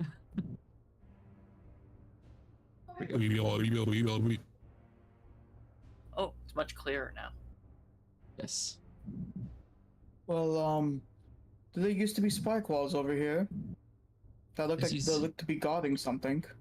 As you step over the pillar, Matthias, you feel yourself pass like into something, you almost see like the world around you shimmer. And then you start to hear the noises of like birds and the animals. And everything kind of gives off a bit of a rainbowish sort of sheen. What does it look like? Something happened to him, like from our perspectives? You all of a sudden saw as he like, it almost like he entered a bubble, and like the bubble, there was a bit of a ripple that went out. You can kind of see, you know, when you look at a bubble and the light, it's got that rainbowish glow to it, the sunlight. That's what you see for just a second. So I hear animals when I go in here. So do we see him still, or does it look like he got obliterated going through that bubble? You can see him, but you can't hear him. His mouth is moving, but you can't understand him. Matthias? Are you okay? You can't hear them, Yeah. Matthias. Just moves his mouth. Oh, You just see them talking to you, but no sound. Matthias moved his mouth. Sir Lament waves. Can I look at the fallen pillar and just like see what it's about besides the Elvish script? Sure, yeah. Do you want to make a history or insight? History or insight check on it. Investigation also Yeah. would work as well. Yes, I'm gonna use insight because that's my highest. Okay, so you look the statue over and you can see that it's built in a way to show regal poise, confidence, that of an archmage, at least. And inscripted at the bottom, you see that there is a tag on it. It says, Greatest Wizard Archmage Zelkor. Huh. This was made by Zelkor. Interesting. Sir Lament. Matthias like gesturing you guys to come. Sir Lament would contact you telepathically before stepping over. Like, we can't hear you. What the heck's going on in there? Charisma check, sir. A charisma check. Or just make a spell attack roll. It's going to be your spell casting ability. You can do now, boss, if you like. It'll be the same thing. Roll Ooh, okay. So you feel, as you're trying to communicate with Matthias, that your mind is trying to penetrate through a steel ball, but then you manage to find a little crack in it, and you just dig your psionic telepathy through it, and you manage to communicate with Matthias. Matthias, it sounds like he's like a broken stereo inside of a bathroom underneath the water.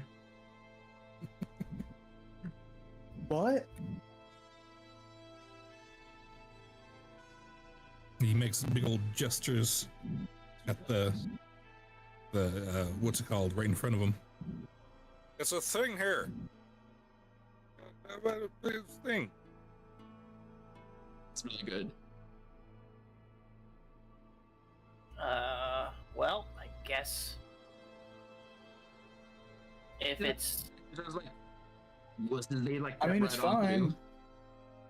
No, it's fine. Should we go in after I him? can't hear you though. What are you trying to do? You're very staticky. I think your voice box might be broken. Gib pops into the bubble. Yeah, we can't hear you on the other side. Oh. That's weird. I mean, I hear the animals and everything now. I don't feel any bad effects happening to me. Yeah, probably because you're a ghost. Your body's over there.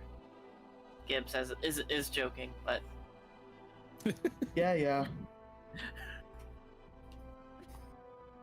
Well, I mean, I don't feel any harm. Mercenaries don't feel any harm. I mean, how else are we gonna go through? We're gonna abandon our mission. We're gonna go through and deal with it. I was kind of thinking maybe going around, but you know, just It climbing doesn't up seem. too. I don't think there's a way to really go around. You see If there's, like, a- Ambrose trying to like signal you guys over to like walk throughout the like the dried up moats. Just like I think we're fine.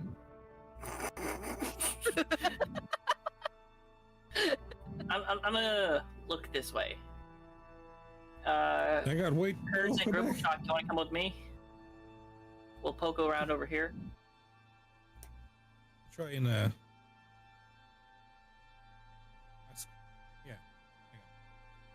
Uh-oh. There's a bunch of spikes over here and equipment. I mean, we should go check this out. You see that there's a bunch of spikes and equipment over in that direction. Oh, good eye. You see that Prince Philip in the back, Ambrose and Sir. He's like, should I go in? Should I go out? Should I go in? Should I go out? Hold on, I got dice. Okay, on an odd number, I go in. Okay, on an odd number, I'll go in again. No, please, even number, please. Okay, I won't go in. Good luck, guys. He starts to hop away. Philip, no, Philip, you're not going. I don't know what's happening. I don't know what's happening over there, but you can't just leave. You can't just leave. Hey, come on, mercenaries. We got some exploring to do. It's like, yeah, well, let me just think about it for a minute. Philip, if you don't want to go inside there, we can go around. But you can't. We're not gonna like leave ourselves. It could be dangerous. I don't know. Philip. You gotta let me You see think. Matthias walking further and further in. I gotta make up my mind. Matthias is walking further and further. Okay.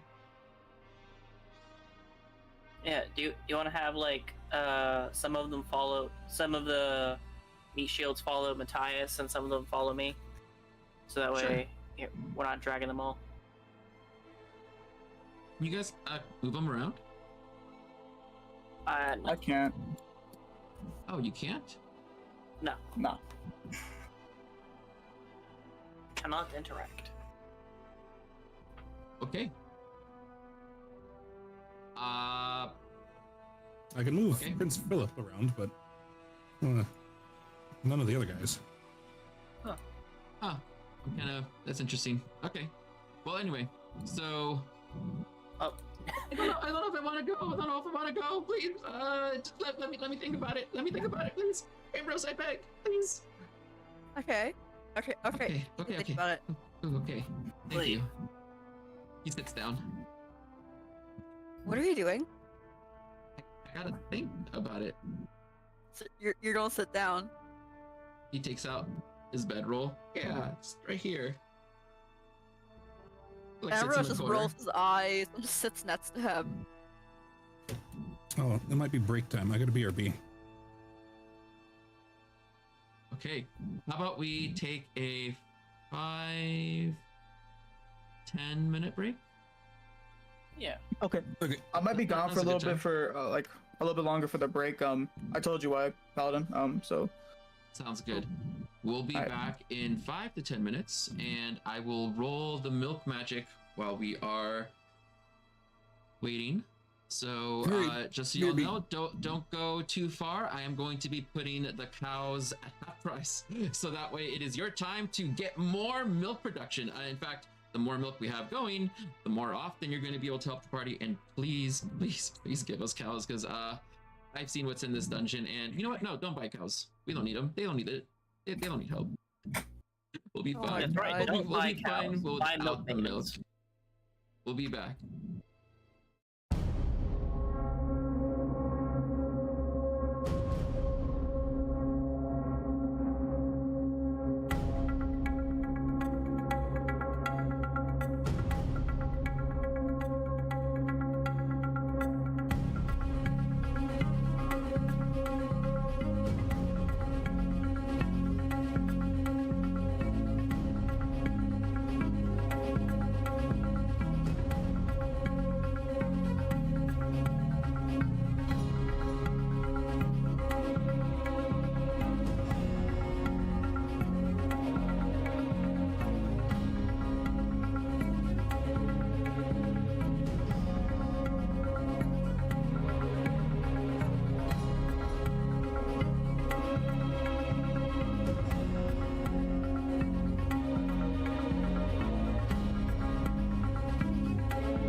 back. Hello, everybody.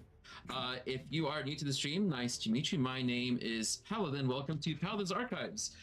We are back from a small break. Thank you all for the patience. I see that you guys got a lot of cows going. We're at 45 cows. That's a lot of milk. We're going at 110 milk per hour, standing at 2,478 bottles strong. And I see that you all just finished the poll. Let's see how it came up. Let's see. The result is yes, you want to do milk magic. Okay. Well, if you are new to the stream, welcome. Now we are playing Dungeons and Dragons, specifically Rappan Athuk. Now it is a adventure made by Frog God Games. It is an older type of feel made for a modern audience with a lot of story added, maps made by moi, and a lot of story added by the players, as well as we're collectively telling the story together about the milk wars. And if you're curious about the milk wars, yes, it does have to do with milk and cows. In fact, if you have not realized it from all of the bovine decoration that we have around here, it is an essential part of the game. You all are the 7th player in this. In fact, we cannot get through this dungeon or this game without you. In fact, starting today, we've already started using milk magic, which it takes 1,000 bottles to even use it once to give inspiration, cast a spell, or have chaos occur. And so I'm going to put up a poll. I'll give you guys a few minutes to answer this. So the question is, what kind of milk magic do you want to do? What kind of milk magic do you want? Do you want mayhaps to use cast a spell? Or maybe you would like to give inspiration? Or mayhaps you want to cause chaos? I will let the poll go for 2 minutes. You could put in your vote on what it is you want to do, and it'll cost 1,000 bottles of milk, which I will remove right now. So now we're at 1,482.4. Dinner, lasting ranking, welcome to the chat, and also welcome everyone else that is coming in. I know there's been a lot of y'all that have been coming in now. Thank you so much for being here, and thank you so much for being part of the adventure. So let's get right back to where we left off. So we had made it to the tunnels of Chair, at least the start of it. Come to find out that this used to be an ancient elven academy, which Prince Philip Kalalan used to be a part of. Is that chaos I hear? Okay, we're gonna have chaos occurring. Go ahead and roll it then, Lion. Let's see what it ends up coming up as. Last ranking can roll it. Or last ranking. You know, if you want to roll, we can Lion can give a demonstration on how to roll for chaos. If we get a total of 9 contributions to the Wheel of Chaos, which you can do through view rewards, it'll cost 1 random effect to occur out of 10,000. Just copy and paste that, but get rid of the space between the exclamation point and the D. Exactly. Just get rid of the spaces so that way it's exclamation point D 10,000. So it is 10,000 with 4 zeros, and we'll see what it ends up coming up as. Okay. So what we does are dinner do to us? Right. Let's see what lasting ranking is gonna give us. Make it good or make it bad. You know, make it real bad. Let's just blow it out of the water. Let's destroy the whole building, right? Don't we? So, everyone that crossed past the people want to cause chaos times 2. Chaos times 2. Double it up. Oh, we're gonna double stack the chaos together. Okay. Well, if lasting ranking is in here, let's see who the last person that wrote in chat, or if anyone in chat wants to roll it, we could just take an exclamation point D10,000 from anyone. Anyone can roll the chaos. In fact, we need 2 rolls. Minty boy. So throw that chaos our way. We'll take any roll, 2 of them to be precise. Oh, for sure, Big James. Yeah, let's see how it comes up as Minty Boy 7308. And let's see what it is. And then if someone else wants to roll the second one, so that way we can see how these are gonna double up. 7308 is okay. I found it.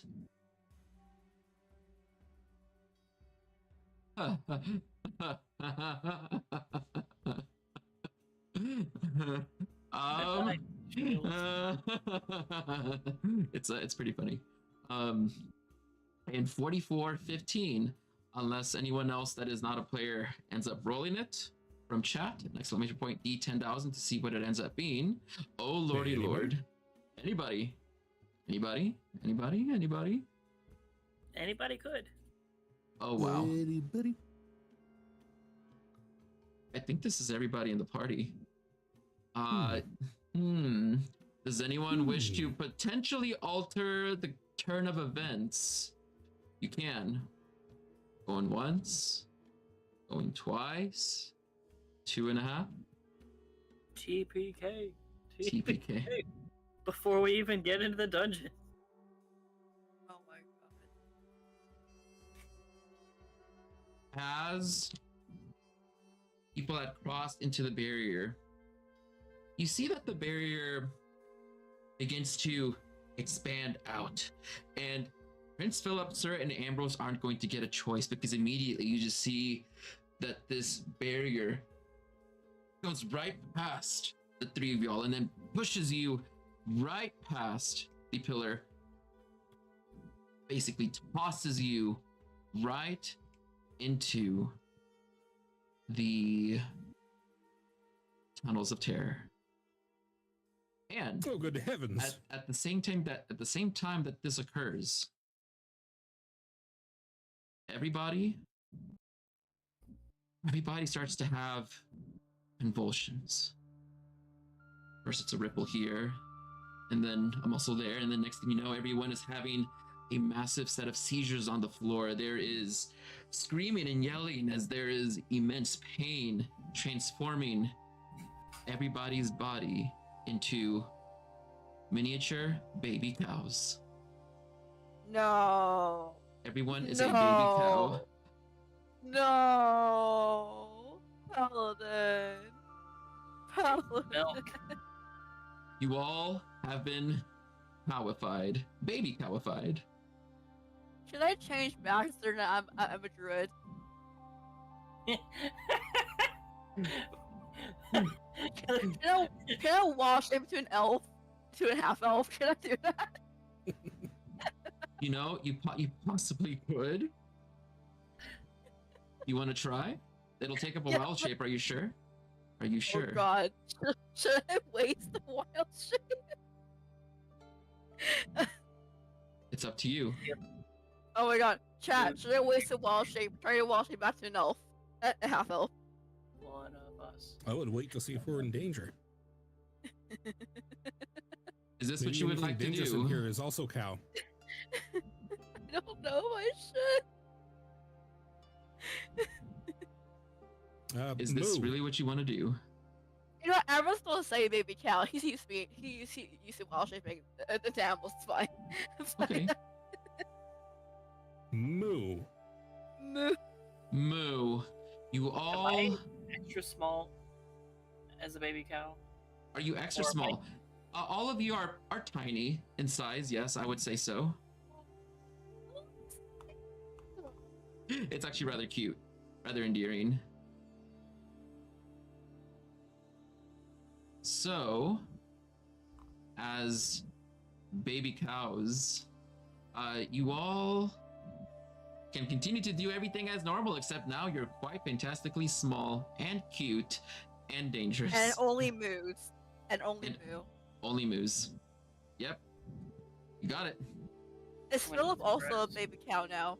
You see that Philip is also a baby cow, indeed. Yes. Oh. Are we all the exact same baby cow? I would think that you all look the way that you would look if your character was a baby cow. Which is not very descriptive at I- all. I mean, So, I you would be a metal constantly cow. wall shape, so like, what does animals look like when he's other animals? I don't know. What Does does he he- look like? Yeah. Mm. What does he look like? I have Oh yeah. I assume he just looks like the other animals because like the frog cultist didn't see anything off with them.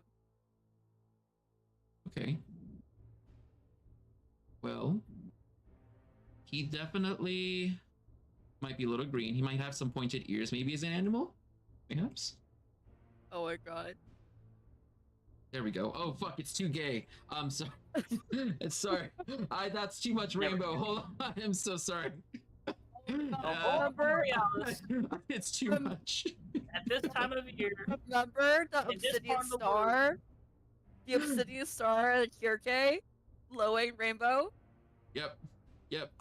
I remember. Oh I my remember. God. I'm trying to turn down how intense this is. It's not working. The gay continues. Localized entirely in your kitchen. yes. Oh my god. Oh So my god. I love representation, Paladin. Thank you for I- the representation. I appreciate it. you're very welcome. I'm trying to turn it down just a tad. There we go. Okay. How So- do the retainers seem to be reacting to being turned into baby cows? The Are they running around and such? the mercenaries? Yeah. You see that they're moving around. They're talking like normal. They're like, "Oh man, you just feel a little funny." They look at each other. Hey, you have some horns on your head. You got horns on your head too. Oh shit, are we cows now? They seem pretty whelmed about it. Probably more so than a normal person probably should be. And I need everyone to make a con save. Oh. A Constitution saving throw. I heard, "Aw, what Yes. what could ever happen?" I fail. That's what could happen. Tanky Okay. as fuck for you. 18, Sir Lament 11. Okay. Ambrose 18. Okay, that's pretty fucking good. Do one of y'all want to roll for the guards? You do have control over the guard sheet. 21 for Prince Philip. Oh fuck yeah. I can't even click on them. Yeah, still It's can't. you can look it up in the actors tab. Huh. Okay.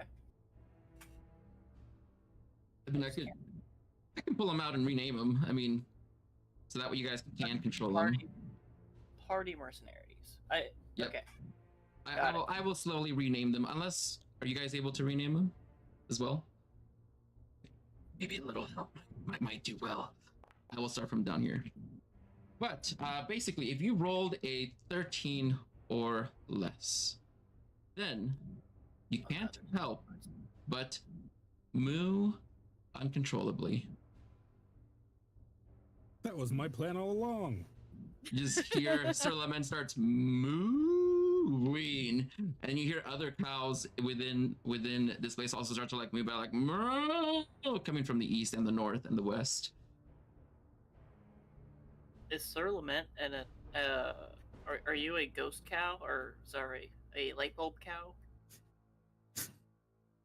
What a horrifying prospect. Let's just Okay. not think about it. The guards are multiplying. What is going on? I am replacing them one by one. Multiply. Oh, okay. Yep. I'm just seeing like ghost guards appear. Like there's like 1, 2, 4, 6, 8, 10, 12, 20. You're gonna see them up. You don't pay mind to it, but let's just get right back to the game. So now Okay. that you are all in here, you of course are bovine, but you also feel like a prickly feeling on your skin, like almost as if there's just a lot of static electricity in the air. But it feels different than that. A little bit more sharp, mayhaps. No. Yes, I'm with Sir Lament. Something feels off. Moo. Yes. I mean- Moo. Whatever happened also turned us into baby cows, so obviously something is off. Yeah, but come on, that's getting pretty normal. As long as none of our heads explode, I'm fine. You know what? Oh. Fair.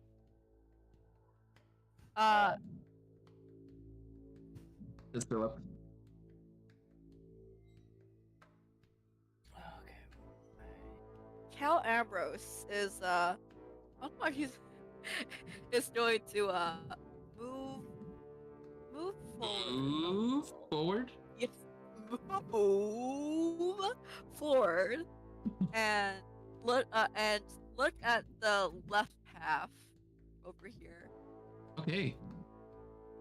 Tell me what your elf eyes see, Ambrose, as you roll a perception check, please. My elf eyes better not fail me.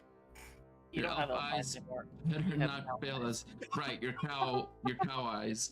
With your cow elf eyes that you see forward to the left, you in fact see, Ambrose, that there is a tower, a wall standing about 50 feet high across a chasm of the burnt lake that used to be there before in front of you.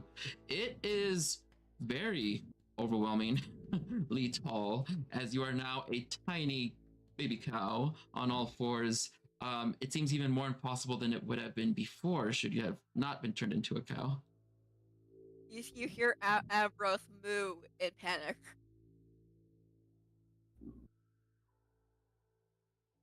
You should like moo moo. Also, you're used to hearing Ambrose moo by now. You heard Ambrose moo to Bethany multiple times for no reason. You see that the guards turn around and they start like walking in that direction. As a herd, you all go towards Ambrose. The instinct, the cow instinct to herd occurs, and you all look to the west as cows do. Yeah. Sorry, Matei. Moo! Moo. Moo. There's just a bunch of mooing all of a sudden as you all panic in unison. All right. I guess we're going this way. Sorry, I need a moment to calm. What the hell was that? Oh. Everyone is heading towards the west. When you do, you are passing by, you see that there are frescoes, which are depictions that are carved out of stone into the walls on either side of you.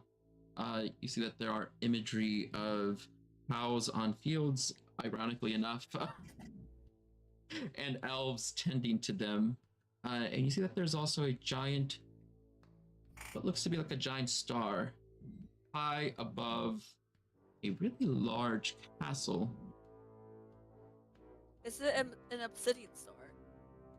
It is not. It is carved out of jade. Prize, okay. Jade. Sounds like money. Yeah, Ambrose is looking at these like murals, these stone murals, and it's just looking at the elves, and then the cow, and then the elves, and then the cows, and it's just like, and then moves on. Moves on, and you move on indeed.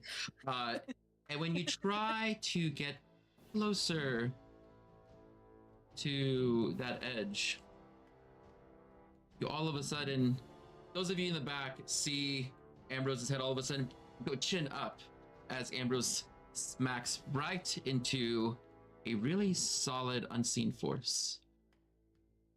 Ooh, what is this? And you see Ambrose like trying to like break the force with his hooves. Can you give me a strength check? Oh god. No, Athletics? but okay. Okay. You try to hit it with your hooves. You're like giving it a good punch, and all of a sudden you see as baby cow Ambrose goes boom and gets vaulted back about 10-15 feet into the crowd of baby cows. Several baby cows in their very how can I say, undexterous legs all topple over like bowling pins.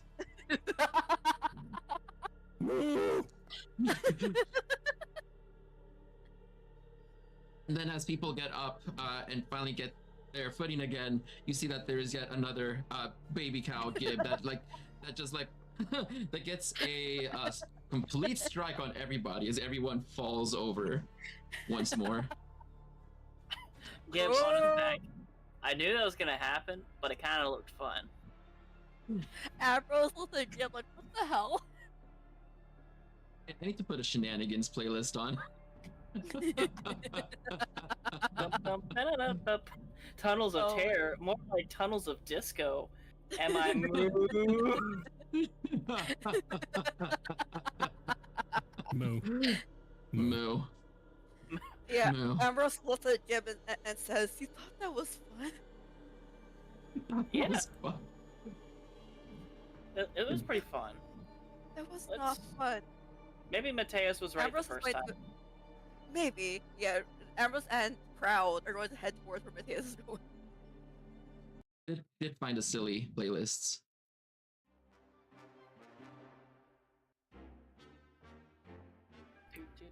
We're sticking with it. Ooh, what is over here? Oh god, loud. I'm so sorry. Turn it down for sure. Okay, so you head to the east, and when you do, let me have my taste fall on you guys. You want to make another perception check over on this side? Yeah. Mhm. Come on, Perceptify. +5. +5. Ooh, we have a 12 from Ambrose, 6 from Gib. When you are looking on over this way, you see that you're not the only unfortunate fellows to have been turned into cows. As you see that there are 2 other fellow herd brethren that are over there mooing at each other.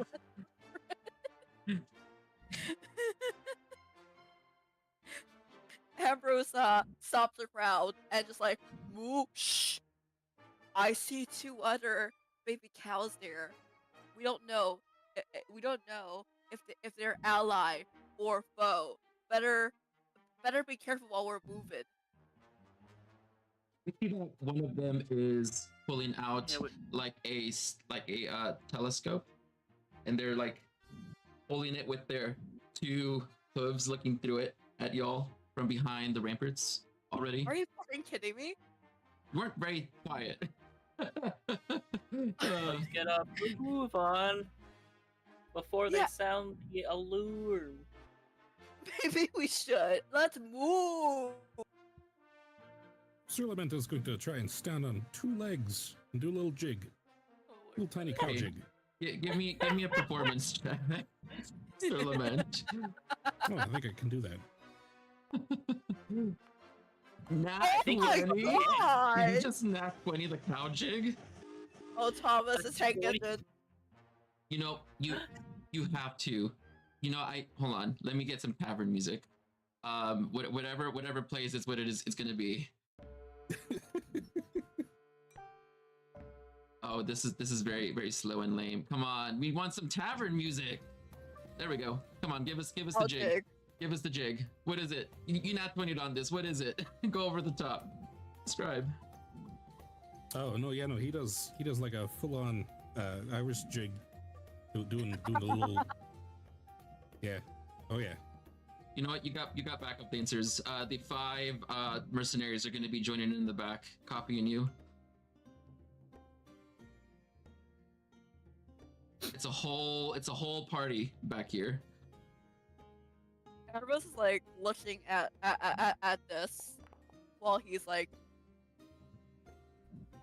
moving towards the move. I feel compelled. You feel compelled? You feel compelled. 1. Gib just dances terribly. You accidentally a What? little bit too far forward, and you hit the barrier, and you like fall backwards into everybody, getting yet another strike on everyone once more. Really glad we moved out of the way. Oh man. Uh, Everyone's just like ignoring the chaotic crowd in the back, and just like moving towards the footmen that were looking at them with their spyglass, which they were somehow able to hold with their hooves. And just like move. How are you able to do that with your hooves? I don't know. Do you have hands like other cows? Do you have hands? You see that they're having a great time as they're laughing at the show right across from the chasm. So much so that they hardly notice that you were talking to them until one of them finally does and says like, oh, moo, moo, moo. Are you friendly? Are you friendly? Who are you? Who are you? Moo? Moo, moo. I am Druid, who now cow, moo, and we came here, moo, because we need. I don't know why we're here anymore, man. We're cows now. I'm confused. Moo, so are we. Moo. Are you lost, Moo? Moo. Yes, we are lost. Moo. We came here and moo. We went into a barrier, moo, and we were pushed across the barrier, moo, and now we're a cow, moo. Moo. You know what? We also are cows as well, Moo. Have you tried leaving? Just go back the way you came, Moo. We didn't really try that, moo, but we were forced in by there was this force moo. There were a force field moo, and we couldn't get past that. We were moo pushed into a cow bowling a cow bowling field moo. Moo, we see. Well, I'm sorry, but Moo, this place is currently Moo occupied. Moo, you'll have to look for somewhere else to live, Moo. Oh no, moo! We already have moo a place to live, moo. We were just exploring, moo, and while we got lost, moo. But it seems like moo, you guys are living here, moo. Do you know your way out of this place, moo? So what you want to do is Moo, go right back the way Moo that you came from, Moo, as you got here, Moo, to leave, Moo. Except moo, there was a force field, moo. We can't leave the force field, moo. They look at each other. we just got moved here against our will. Against our will, yes. Moo. Can you roll persuasion? Moo. Okay. Oh no, please someone else do it. Oh, Like, we're not God. fine. Moo, that's unusual. Moo. Suspicious. We are cows now. Moo. Moo. I feel the We're overwhelming all need to cows. just moo. And you see, like, he starts mooing quite voraciously. So, a paladin, when the Yes. cows move or recently, are they just saying moo or are they saying something? But they're just mooing. They're just Okay. It's just a straight up involuntary moo. Just I'll for be right moo's back. sake. I just heard a loud ass weird sound IRL. I'll be right back. Okay, sounds good. Moo, well, that's unfortunate. Well, I guess you're that's your side. This is our side. Yes, moo. So this barrier, moo, is between us and you, moo, and that's our side versus your side, moo. Moo, yes. You stay on your side and everything will be fine, Moo. Okay, moo. Maybe, moo, the time will pass, moo, and then we can leave, moo. I think that'd be a great idea, Moo. Yes, moo. Moo, we didn't know anyone lived here, moo. We heard that it was abandoned, moo. Well, Moo, we are just here, Moo, for a while, Moo. Yeah. Come back in a Moo. couple months, Moo. Oh, okay, moo. You'll be here for, moo, a couple of months, moo. For work, moo?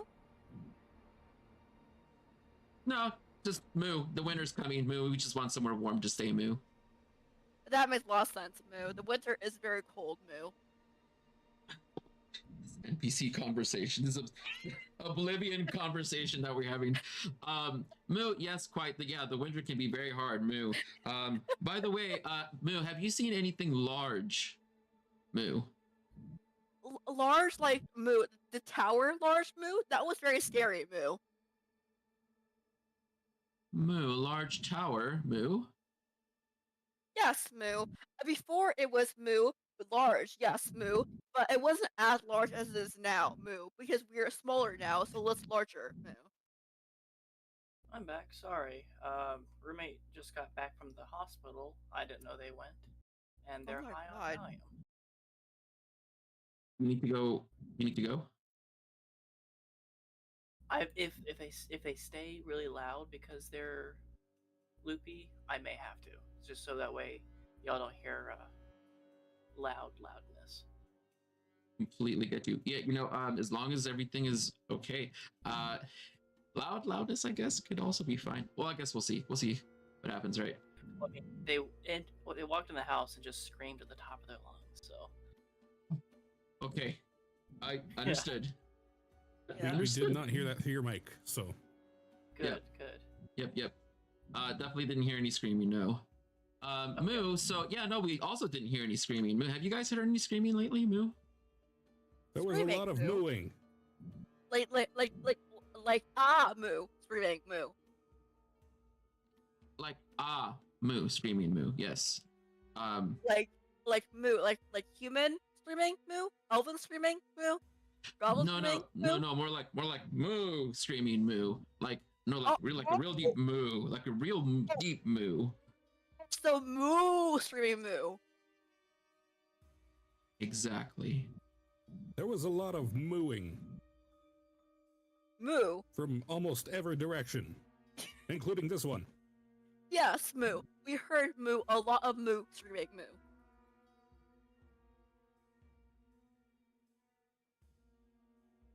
Is a concern, Moo. Moo, do you have a boss we can talk to, Moo? Maybe they're casting spells, and they can let us out, Moo? You see the barrier shimmers again, but it's a bigger ripple, like a mass wave, like the entire surface shakes quite wildly. Moo, do you feel that, I am Moo? back. Moo. Oh, Sorry for welcome the- back. What? You missed for- us being all turned into baby cows. We're all baby cows, Oh, including sick. the bandits. We're all baby cows now. We are classified as tiny, so we're smaller than baby cows. We We're we tried baby to cows leave. right now. Yeah, we tried to leave, but there was a barrier blocking our way, and then we fell onto each other. Mm-hmm. See that? Okay. Yeah, You we see got that pushed to the shimmer? area. You see that shimmer go right across the sky? Moo, did he feel that, Moo? Moo, we should probably get inside if there's an inside, Moo. Yes, Mhm. because did you see that shimmer, Moo? I missed it. Moo. You hear Moo coming from behind Matthias. Oh no, Moo. What is it, Moo?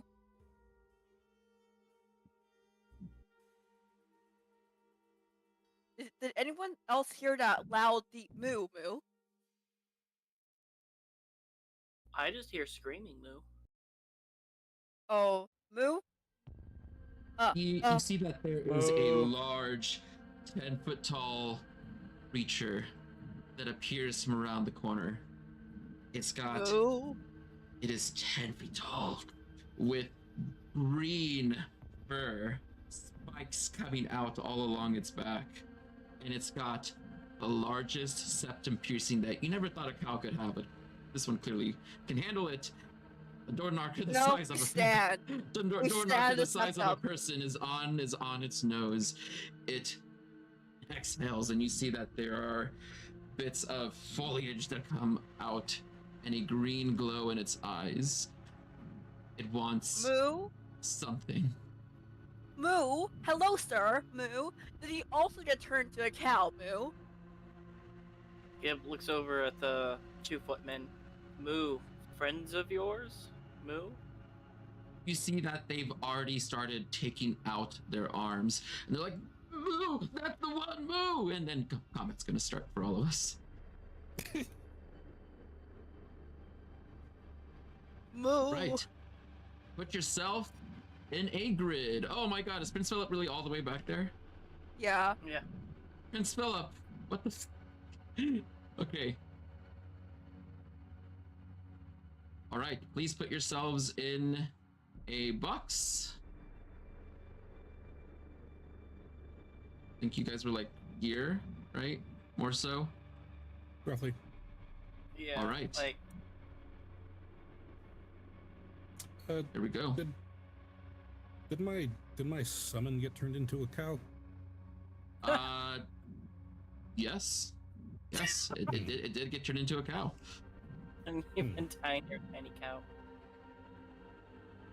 An even tinier cow. Oh my god, I love that. Holy Why is everybody red? Yeah, what's one dead? Dead. Why is everyone dead? What happened? Matthias is now. Why is everyone red in the initiative?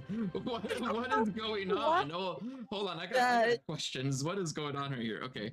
I don't know. But we're gonna be playing. I'm gonna you know what? Let's play good versus evil, heroic. Oh man. Is this heroic? No, we're gonna go with challenge. I have a 1 initiative. At least you have one. Moo.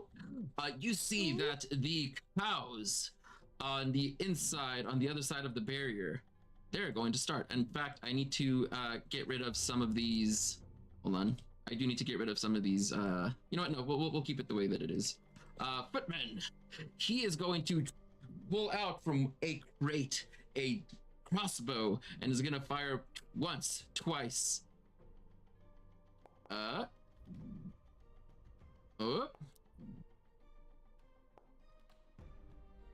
Damn.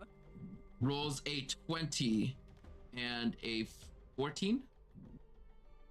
A 20 and a 14. You see that one bolt goes all the way across, goes right into the cow's shoulder. Move! And you see that a piece of flesh goes out the back. And you see that there's mold that splats onto the wall, and it begins to turn black. Ew. That is it for his turn. The other footman is gonna also, taking out crossbow in hand, is gonna aim it right at Moo. Rolling once. It's a miss. Rolling twice is another miss. They both run. You see them all of a sudden go Moo! Moo! And they're fleeing. One of them pulls out a whistle and is blowing into it as they're running. Like, oh. You hear Amber so cowards, Moo. It's Prince Philip. Prince Philip has to make. Yeah. Was that? Go ahead. Okay. Prince Philip is going to make a wisdom save for cowardice sake. No, he's going to stand his ground. He is going to look this Moo right in the eyes. And he's going to say it back to everybody. It was a pleasure knowing all of you. This is where I make my stand. For Castle Leyland! Moo! As you see, like, he does a 25-foot leap forward. He starts blade singing in midair and is going to use booming blade. Oh shit! Did it not actually roll? Okay, well, that's awkward. Maybe now. Let me try again. Will it work that way? Damage No. 0. Damn. Okay. I guess I'm just gonna have to go with the normal attack roll then. We'll have to fix that spell. You know what? He's like, wait, hold on. Performance issues. It happens to all of us, Oh. man. 22 to hit. Oh, fuck yeah. You see as he swipes with a silver sword, you see that a good chunk of the flesh is chipped off, and there is a pool of black mold that is on the floor. Also dealing 1d8, a d8 in thunder damage. That is 6 thunder That's damage. only. And you see I that hate to be the it- I hate to be the rules lawyer, but that's only a level 5. Oh shit, did not get it immediately level 1? No, I mean like when the moon moves, then it takes damage. But right now he doesn't get the additional damage. Oh, he doesn't get the additional damage with the level 1 cantrip of Beaming Blade? Sadly, not. He gets the extra 1d8 at level 5.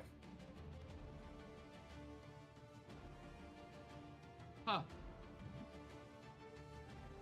You know Sorry what? to be the rules lawyer. It's been prophesized. But he is going to stand there. He's going to stand there with his sword while blade singing. Ambrose, it's your turn. You hear Ambrose go, move, Philip, wait! And then, 30 feet. And Ambrose is going to... I can't do that. No, I can't do that. This will hit Philip. Shit. Don't team attack again, Moo.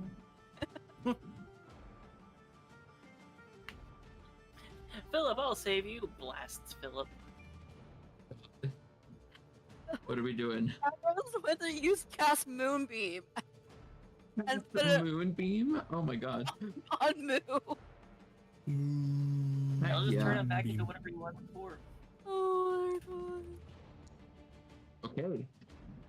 You passed Moonbeam. That means he rolls a 12, failing your save.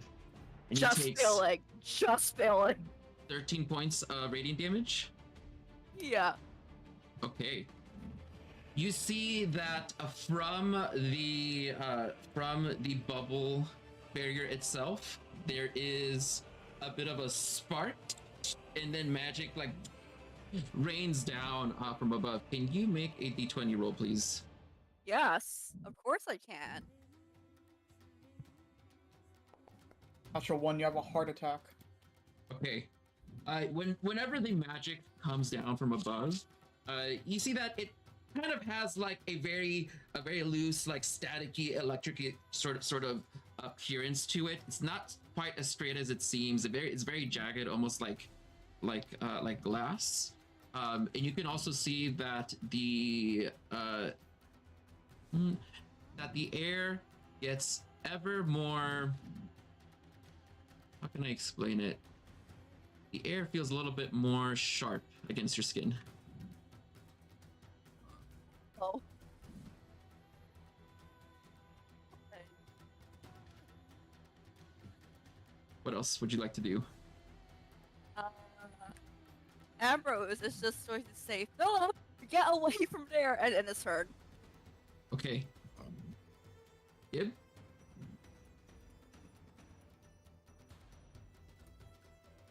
Okay, so I click on the moo.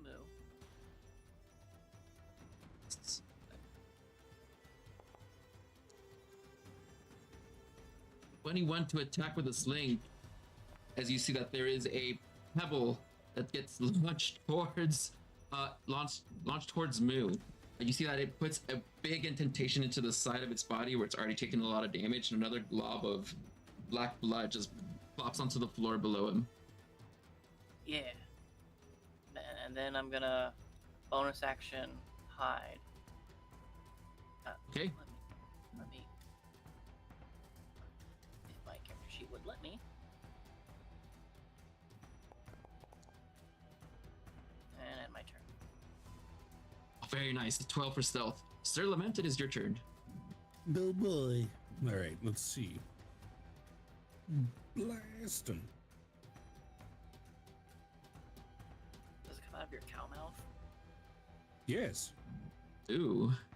Does it come out of his cow mouth? Just like, Eldritch Blast from cow mouth. Oh, that's a fucking cool effect. Yes, That you is do pretty cool. hit. You do hit. Heck yeah. 5 bits of force damage go across the air and strike onto Mu. You see that there is a further indentation in his body. Mhm. Anything else, sir? Oh, I think No, okay, it's 5th level. We're good. I'm moving, running. You're running. Scooting. Okay. I'm gonna scoot right on back. Okay. And that's it for your turn, sir. It is now Moo's turn. You see that some of the black glop that's on the floor, it begins to wiggle, and some of it begins to crawl back onto Moo and try and put itself back into place.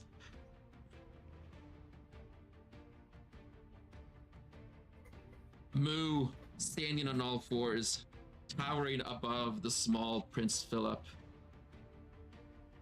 gives a sniff. And so's Moo.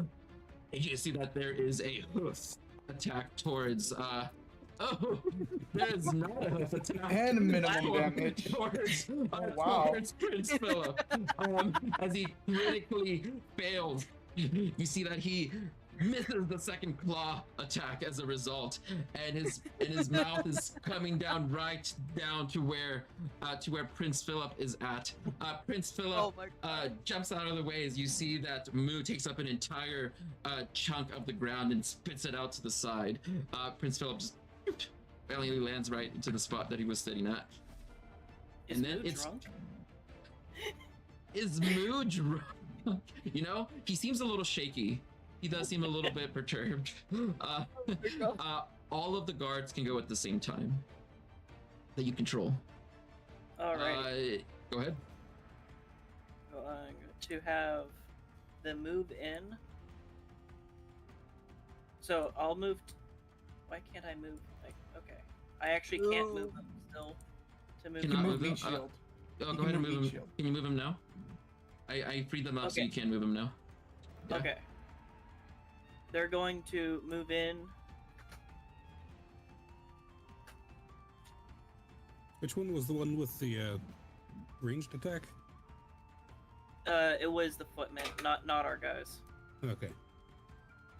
So I think they can all like move in within. Make sure to leave a space for me. Yeah. Yeah. Oh, real quick, is this like a big old empty pit where water used to be? The pit. It's about 20 You can't feet go in. deep.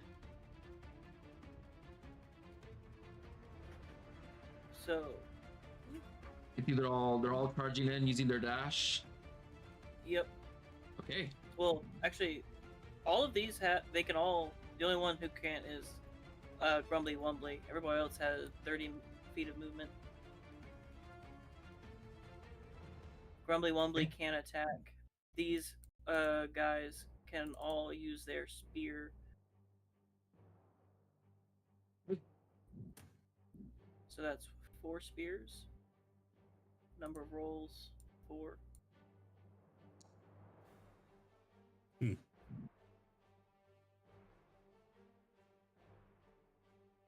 Okay, that's still only 1.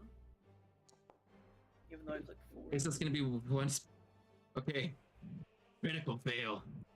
In the same way that Moo had tried to strike, you see that unfortunately John D&D himself strikes at the floor and misses, and he trips on himself, stands back up. Poor John D&D himself. You know, he Yep. he tried too hard. He is true to his name. Miss on that one. And I think that's the last one. Because Grumbly Wumbly can't hit. Okay. Matthias, it is your turn. Okay, so Ty's gonna move up 20 feet up to the Moo. How hurt does it look? I'm somewhere between 0 and 100%. Okay, so Got him there. got him. Yeah, you got me. Oh, you cannot see his HP bar. There you go. No, wait, I can't see his HP bar now. There you go. Now you can see it. Okay, so Matthias is just gonna take out his massive cast iron pan and hold up his pot lid, and as a cow, he would slam down on it with his massive cast iron. Oh, yes. We're making hamburgers today. I can smell it. Angus is in the air. Holy. Mm. And you don't do flanking, right? Not yet. Not yet. Not yet. Yeah. It'll be later in the game that we do. That is going to be a 21 to hit. 21 to hit. Yeah, you like ping. Cast iron hit him right across. If you press the letter T, if you press the letter T and then click on the troll, or click on Moo, I mean, it'll roll it automatically for you, so you don't have to like roll it. But yes. And my thing is messed up. It doesn't add. I have dueling, so that adds an extra 2 to my damage. That's a total of 11 damage. Ooh. Heck yes. As he just slams into him with a very heavy cast iron pan, and then I will bonus action unarmed strike it with my Mu Jitsu. Okay. Mu Jitsu for 21. And you He takes an additional 4. You give him a good punch right up on the mouth. As his head goes up twice, you see that there's this split that goes down the middle of his head, and you see that there's like a tongue that's going in one direction, eyes in the other, and you see that both sides are trying to open themselves further. You see that there's a row of teeth that goes down the middle. Ooh, anything else? I would say that was pretty Mu-tastic. That's gonna be my turn. Okay, we roll in everyone's initiative. So oh, don't tell me Moo is first. I still get low. Negative Moo. 1 dexterity, everybody. All right. Oh my god. Yeah, that's how it goes with That's how it be. re-rolling. So you see that Sometimes you Moo. just get like an hour between turns. Moo is going to look towards John D&D himself and is going to go clawing in on him. Oh god. No! Oh no! John D&D! No. You see that Not all of a John sudden D&D. John D&D's No. body just gets slammed up against the wall. Ignore that. I mean, just that fell. We're gonna ignore that. He's then well, he is going to move in closer. Do I get an attack of opportunity? You do get an attack of opportunity. And I will take it. With my heavy cast on, with my Mujitsu. That is a 14 to hit. 14 to hit. Does not hit. It just goes right over. Oh. You know how to target? Oh no, yeah, it did it because I don't think that it didn't roll because it does it automatically. Anyways, Yeah. you see that there is another claw attack coming right towards Mr. Bitsy. Oh Mr. no, Bitsy. Mr. Bitsy. Mr. Bitsy gets heavily injured as you see that Moo grabs him with a claw, and then you see a mouth that's split open in half is coming down and entirely just like chews No. Mr. Bitsy's body in half, and then he spits it up against the wall over here, which Mr. ricochets back, and then you see it Bitsy. slam into Mr. pieces Bitsy. against the whole wall behind him. Mr. Bitsy's dead. Fall back. He was my favorite. Oh my god. Everyone's going Is to a head, meat shield getting hit? everyone's going to head over here and use his bonus action to cast Shillelagh. And Okay. you, sir, are going to get a targeted. Yeah, get targeted. No. Damn it. A targeted big oof. That is a critical fail. By the way, let's see. Do we want any sort of? I'm gonna start putting a poll out because it looks like you guys need some help. Milk magic.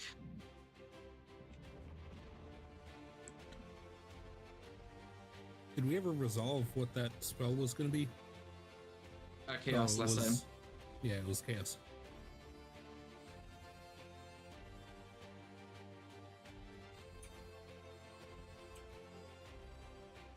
gosh, the rainbow is so pronounced on stream. Let me see if I Because can. of the filter, yeah. Yeah, I'm trying to see if I here. Let me see if I can turn it down. On my screen, it doesn't look as intense, but I'm looking at it like, geez, you can barely see anything. Let me see what I can do. See, I'm gonna try to turn it down just a tad.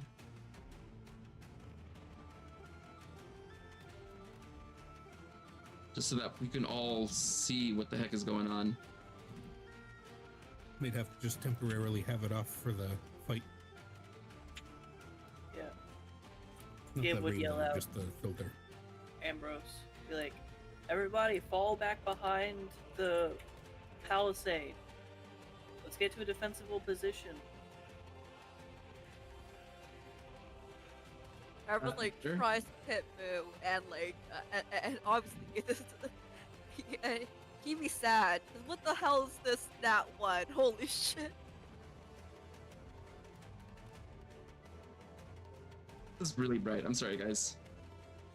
I'm gonna see if I can get it a little bit better. I'm sorry. It really is just very, very, very, very, very, very bright. It looks pretty good on stream now. Yeah, now it's a lot better. Okay. All right, Ambrose. What else for your turn? Cries. That's it. Cry. Crying. Okay. That was my bonus action and my action, okay? And it failed. It is Prince Philip's turn. So on Prince Philip's turn, let's see what we're gonna do. He is, in his indecisiveness, is gonna have to roll about what he wants to do because we wheel of chaos him into like almost near indecision. All right, wisdom save. He rolled a 20. He's gonna continue forward. Also, I'm pretty sure that the D8 occurs since the last time because the troll did move, right? Yeah, he So- did move. Yeah. He did. So he takes 6 damage. In fact, wait, wouldn't that stop him in his tracks immediately? No, it wouldn't. He just takes No. the damage. Yeah, it's not lightning or. Yeah. Right, right. So from there, he is going to make a. He's gonna make just an Arcana check, just in general. Nope. 9. Moo! He says, as he is going to. Let's see. He's got several spells that he has here.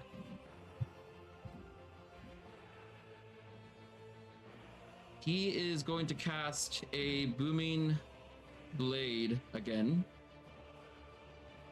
It's going to be a sword attack towards. Hold on. Sword attack towards Moo. Let's get it on.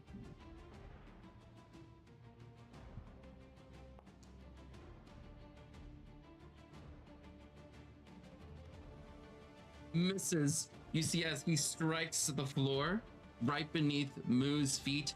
Seeing what Moo is capable of, Prince Philip is going to.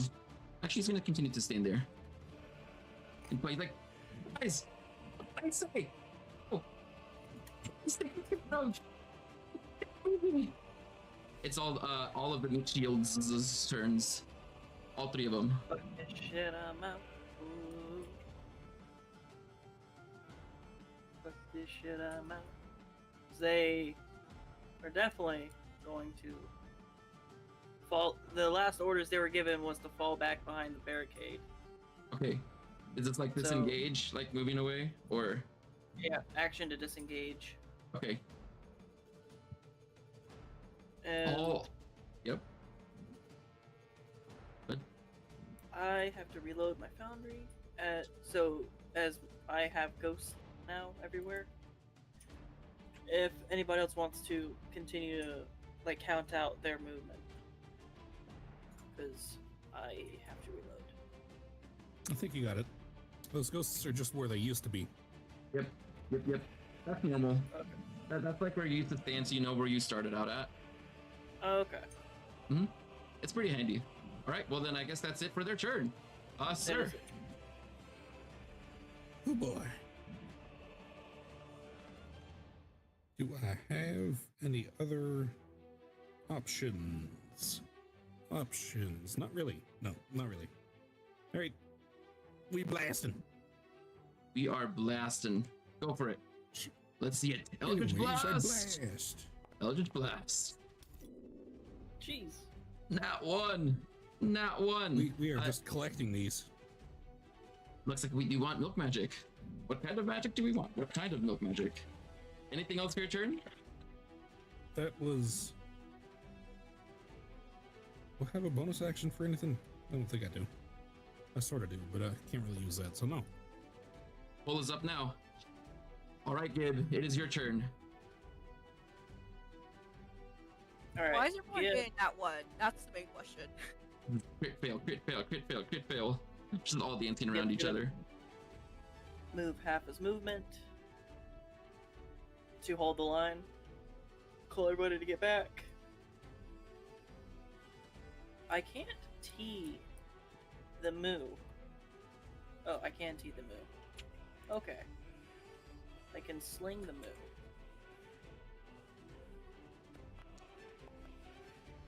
And that is a 21 to hit. You see another rock going right across the air and hits right into the shoulder of Moo. Glop falls onto the floor. Great job, Hey! Gib. Over here!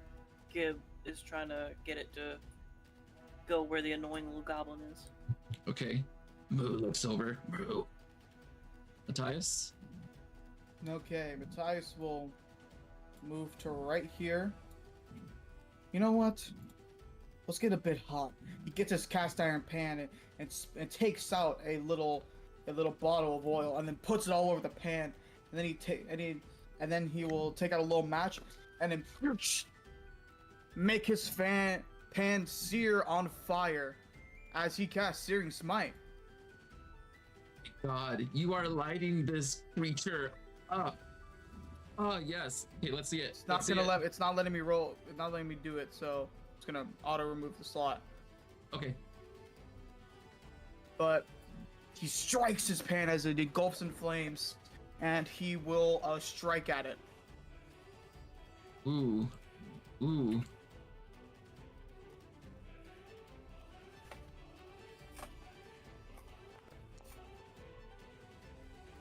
That does not hit. Okay, that's my turn. Action, bonus action, boom. You know, it looks like they want to do some magic here. So let's see. And we have. I'm putting the choices in right now. Here we go. Here are your spell options to choose on what's going to happen. All right, Matthias, it's the end of your turn. It's the footmen. So as they are running, you hear other people, other cows, I should say, coming from elsewhere. There is mooing conversation atop of the bridge. And you hear people say like, hey, we need help, we need help, we need help. It's back. They're like, oh, you hear other people coming in like, oh, come on, men, move in. Followed by the sound of trampling over the walls to the north of you. Damn. And it is the next round. Decent initiative for me? Ooh. Little me? Footmen. Yeah! It's the footmen first. Okay. So, from north of you, you hear that there is clanging and running and the sounds of like moo as they're all, well, don't know how many there are, but you do hear quite many feet stampeding towards your way. And also you see the footmen emerge back from where they were. They go right back into the center of the camp, and you see them going towards different stockpiles that are available here. One goes towards a stockpile with cannons, another one goes towards one with ballistae. They pick them up. Gib, it is your turn.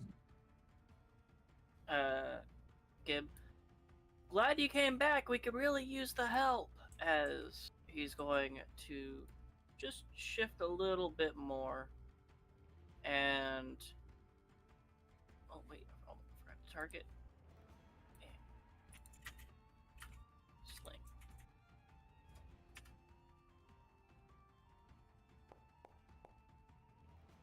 Wow, you've been hitting 21 consistently, like multiple times in a row. My God, Damn. Gibbs good with his sling.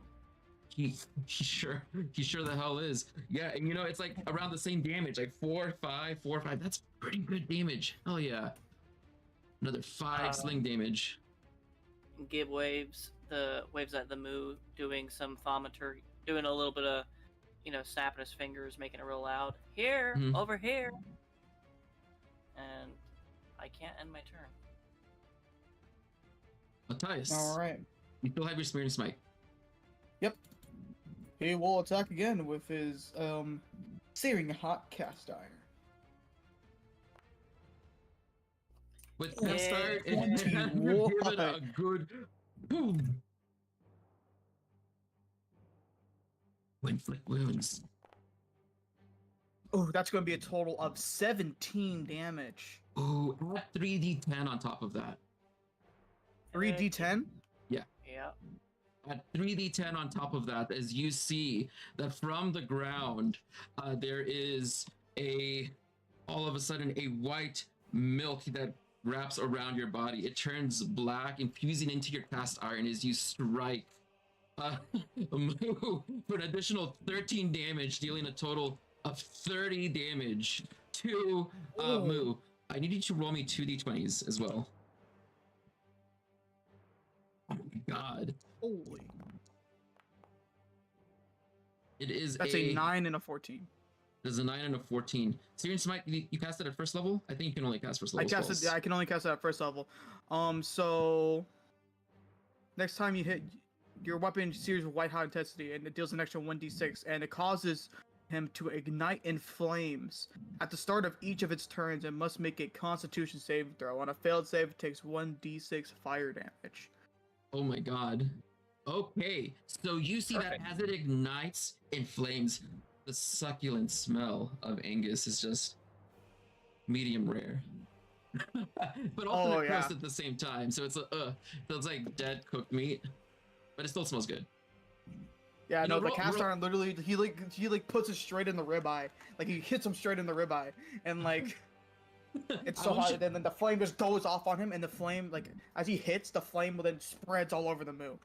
Make a cooking check, please, to see how well you're cooking this cow. Gosh. A 21. Oh my God, that's a 20. You got the seasoning on him and everything already. Put my salt and pepper. And for the final one, is he dead? Yes. No, he's still up. And for the final thing, now, time to tenderize. And he makes an unarmed strike. Fuck! He's on fire. He punched him while he's on As Matthias tries to strike, it's too hot. Oh. You just hear like a very wet like slap against like raw meat. Oh. Like that goes resoundingly. That's a little. It's Oh my too God. hot. Too hot. It's too hot. I It's too forgot hot, I didn't rest it yet. And that's his turn. This thing is on fire. Amazing. Sir, will you do the honors? Oh. Yeah, I got you. Eldritch So I Blast! started blasting. Do it. What? One name. Okay, he's not dead. Wow. He's not dead yet. You do like this flaming giant cow has got 2 HP left. Ambrose? I swear to God, if this doesn't work, I'm going to cry. Shillelagh. Okay. Oh my gosh. Shillelagh, yes! Yes! So much. Yes! Let's Yes! go. Yes! Yes! Yes! How do you wanna kill Angus? You see Ambros's like staff is like growing, glowing green, and you kind of see the figure of like a wolf like appear on it, and then you see like Ambrose is so fucking angry at this cow for like for interrupting their plan. They were just having a nice like stroll as baby cows, and this cow dared to interrupt it, and then Ambrose just smacks it on the head. For every stroll, there's a troll.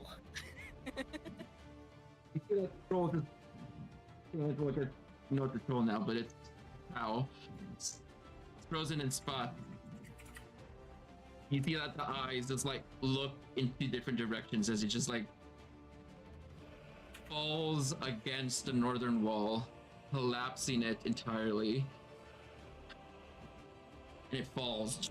Crumbling stone comes down, and you see the inside of the ruins from where you are standing.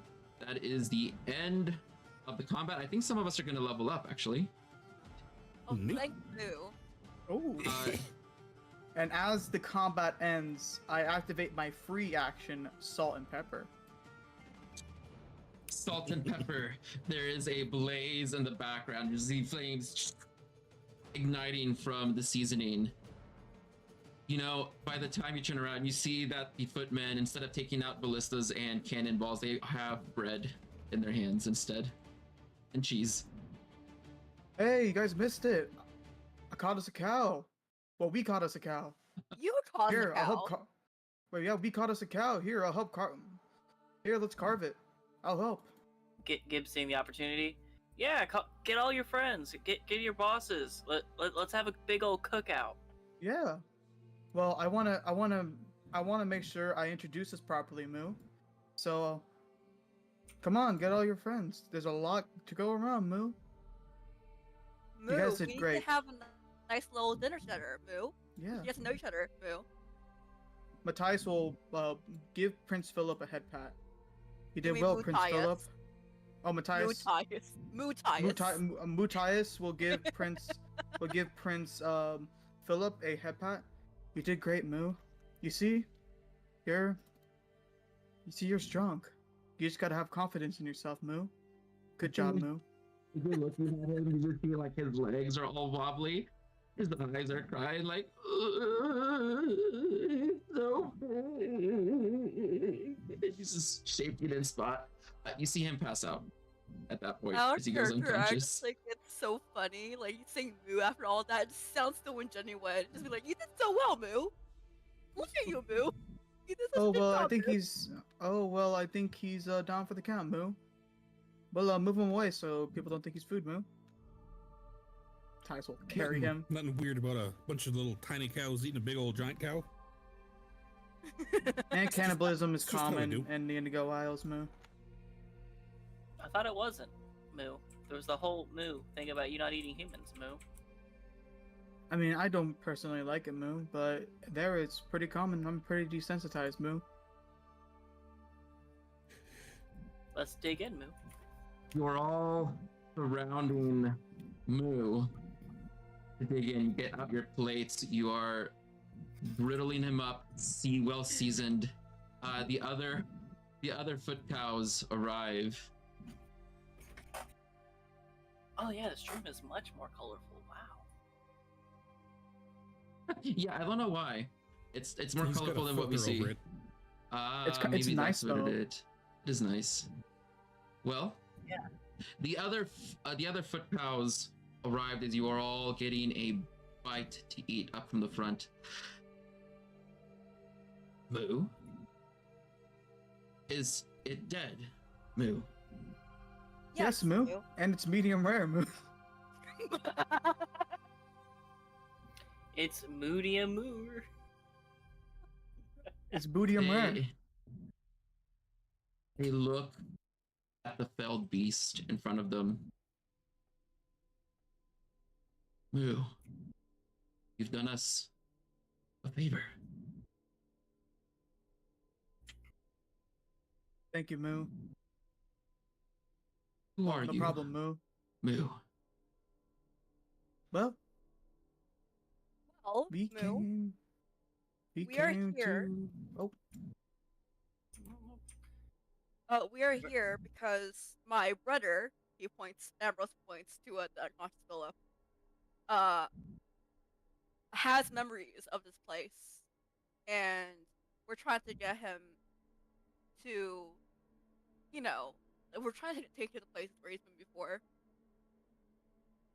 And I don't know, he's been away for a while, and I think he just wants to go down that memory lane. Translation: he remembers where all the great loot is down there. Hey, you know where the treasure is at? Well, he does. But he's unconscious. Look at the unconscious Prince Philip. They You look at each wait, other you're back. and they exchange glances. you want some food, Moo? Yes, let's partake in a feast. I think it's only proper, considering that you have saved probably many of us from fighting this beast. Come, let's go into the deeper ruins, which looks like another wall is down. Matthias is Looking- gonna insight check. Looking behind. And Okay. Matthias is gonna immediately insight check intentions right now. Sure. You know they're up to no good. Come We on. already know, like, you don't have to. He is pretty naive. That's a 16. 16. Yeah, you get the idea that one, very surprised to see that this thing is dead before they got here. Two, are hungry. Three, they perked up at the sound, at the word treasure.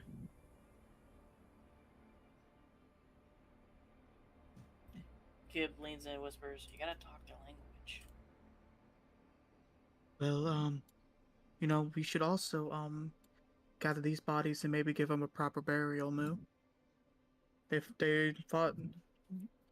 fought for us and they gave their lives for us. We should at least respect them. Matthias, Moo, how can we bury the bodies when we don't have any hands, Moo? I'm pretty sure they want to be buried back at Zelkor's where they last were. Yes, Moo, we should probably take them back to Zelkor's, Moo. Well, when we get out, Moo, we'll get the bodies and we'll respect them.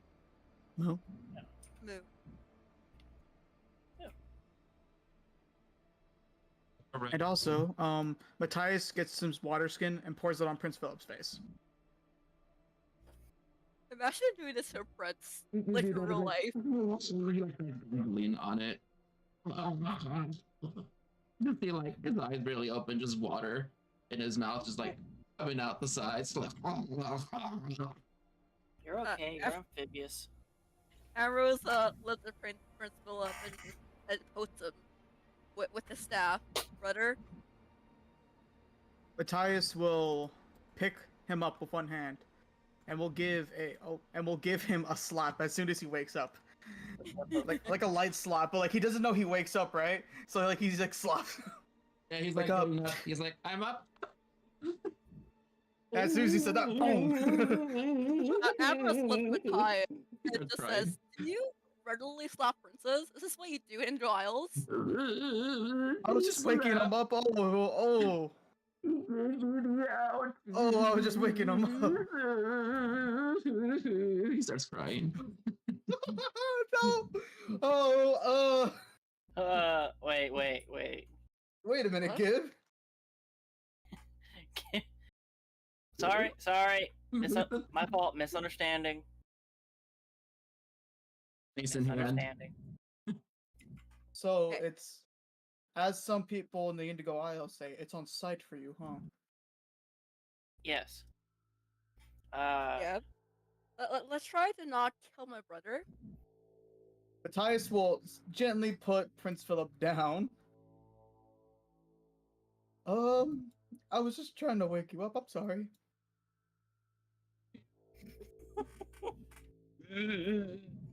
Ambrose, Yes? hit me.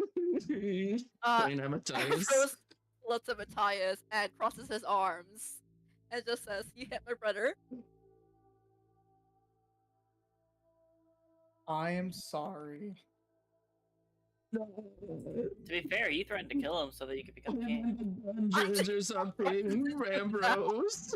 Looks up at you with big watery eyes. What do you expect me to do? I don't know.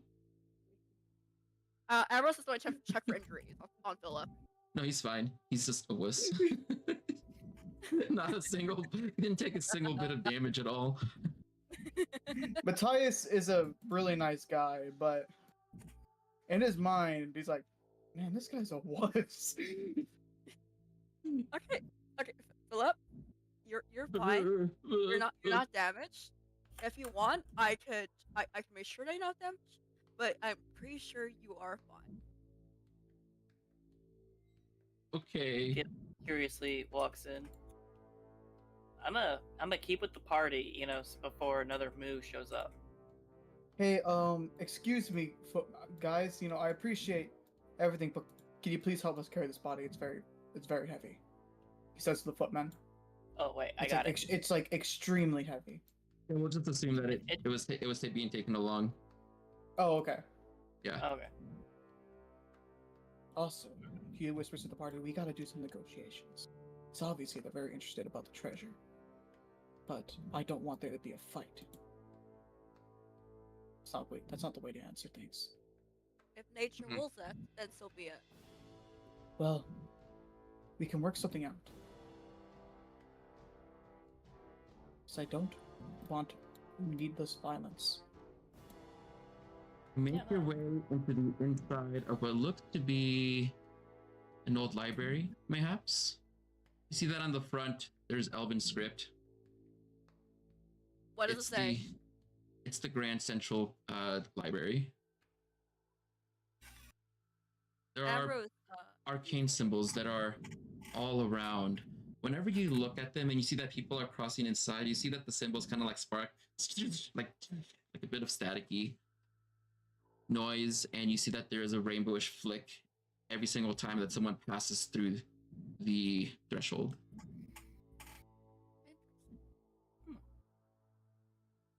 Neat. Ambrose You make- heads in and just says, "It's so interesting seeing Elvish everywhere." Excuse me, footman. You all are hungry, correct?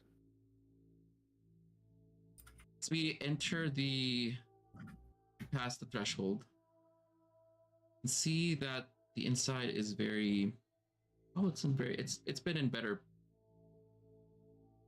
repair. I will answer your question in a second, Matthias. Sorry.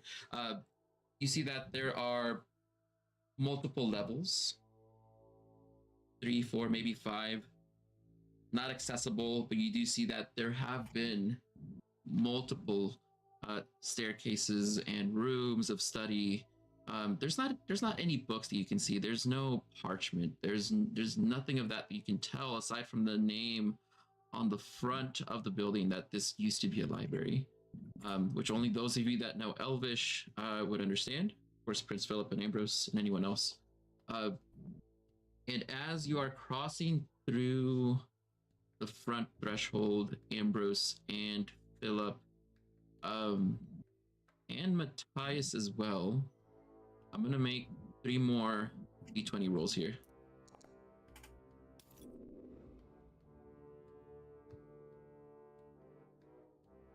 You see that there is another massive spark that occurs. This time, you see that the runes, whenever...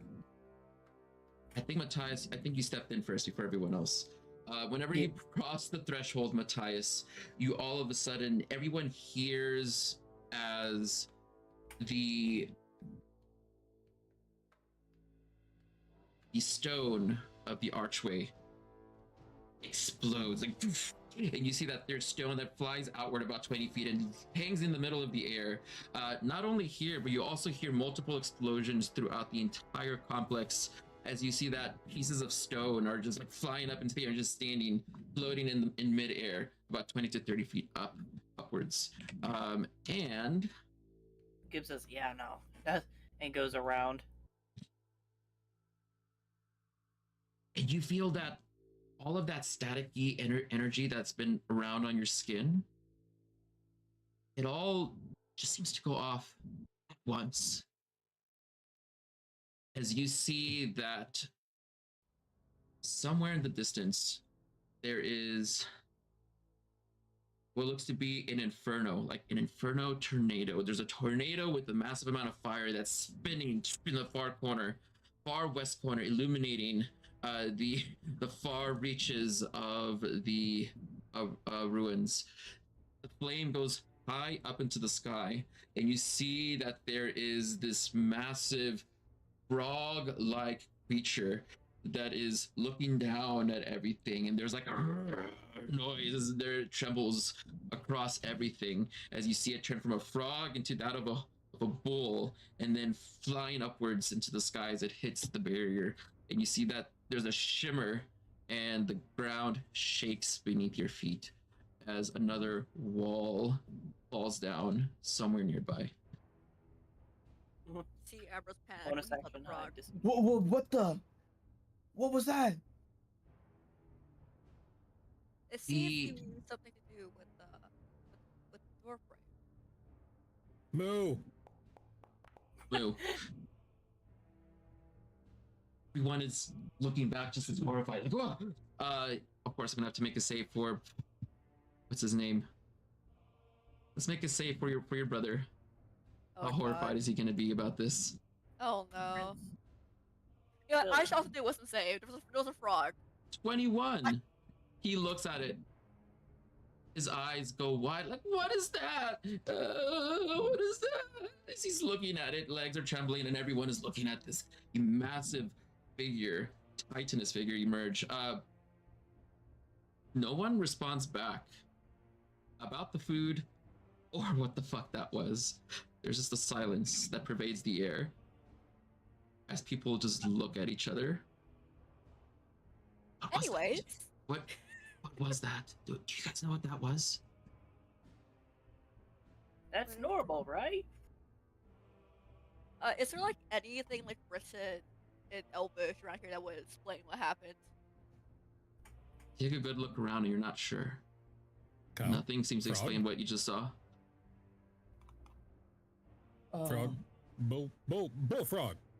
That's it. It was just a bullfrog. Ah, Well, frogs are Bro. hefty. Okay. Gabe is Well still then. on the outside. Why? Sorry. No, I'm just letting the audience know people who aren't watching. in the background. If everyone is in the main enclosure, Gabe is like you can see it in like the backstage or like the extra actor in the background just like doing stuff, walking around. Would I have Being a seen gob. him like walk To be- around? Yeah, I think so. I mean, he's not being stealthy about it. Fair. Well, I did roll stealth. I just didn't roll Oh, you high. did. Oh, Yeah, I think my passive perception. Yeah, I rolled 12, but yeah, because as soon as y'all walk through the threshold, the noise happened. So Gabe was like, "I'm not walking through that." As soon as I go in there, the whole house is gonna drop on me. Mm-hmm. Matthias walks up to this. So, who's the leader of your guys' little band?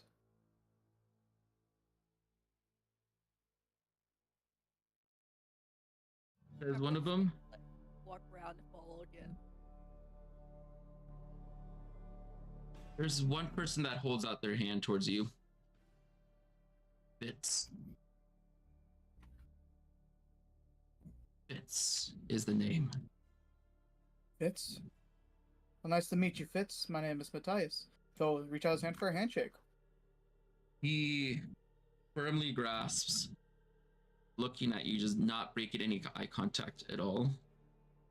Well, I was hoping we'd be able to talk for a bit, like just over some food. I think that could do well. Yeah, of course, Some, because you all are all hungry, and I would love to serve you all. I won't say no to free food, especially well cooked food. Man, Well, like Matthias starts carving it up with his carving knife and like handing out plates of food. But like as he does it, so I just have a couple of questions about this place, if you all don't mind, Moo. right ahead. So you're all interested in the treasure also, right?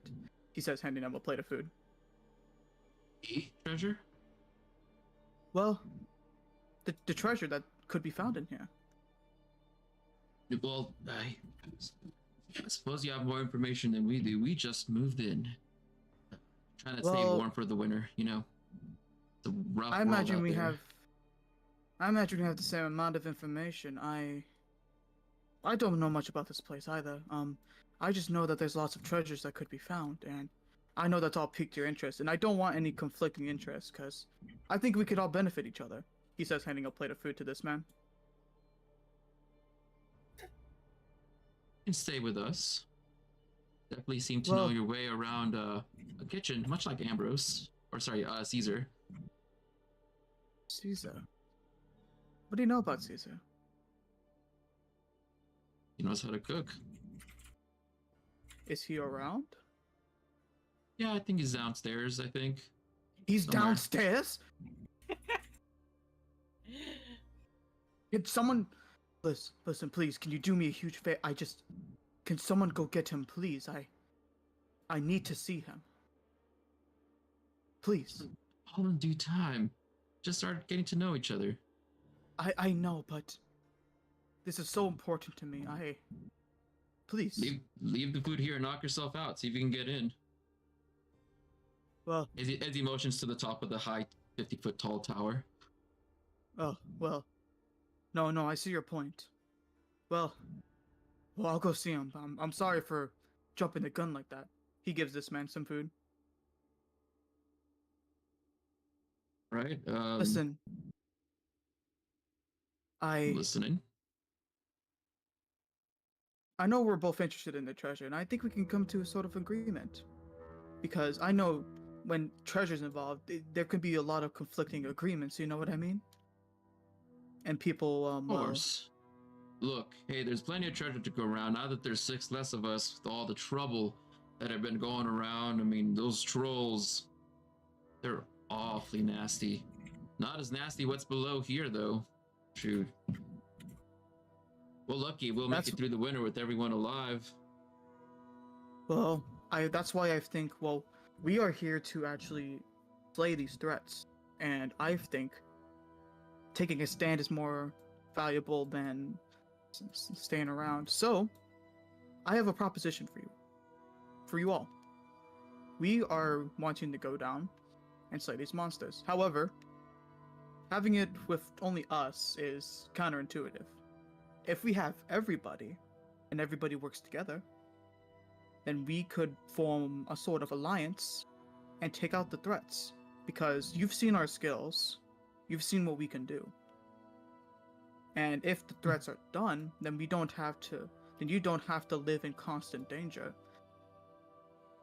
And with the winter coming, well, you would have plenty of food to freeze. You have plenty of meat to salt, and you guys will be well off. I know it's dangerous, but what's life without a bit of danger? Vision. With advantage. Makes a good point. Ooh, that's a dirty 20. Wow, double 18.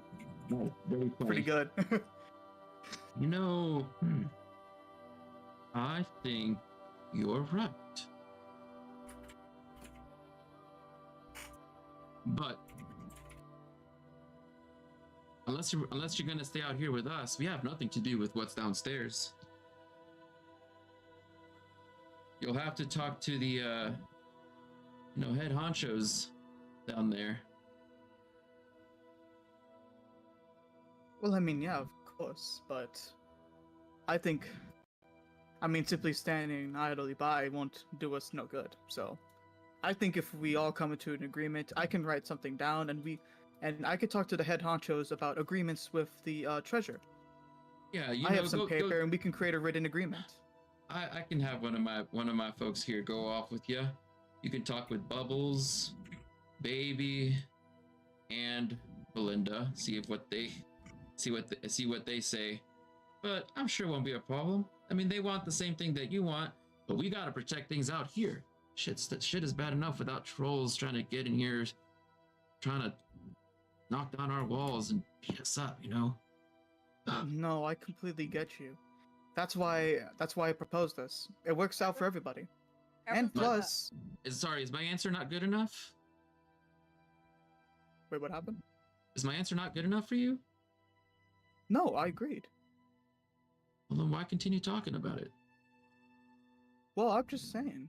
I'm quite frankly very excited because that means I get to cook for more hungry people, and Well, that's my that's goal. good. Because if you guys are hungry, then well, I have to feed hungry people, don't I?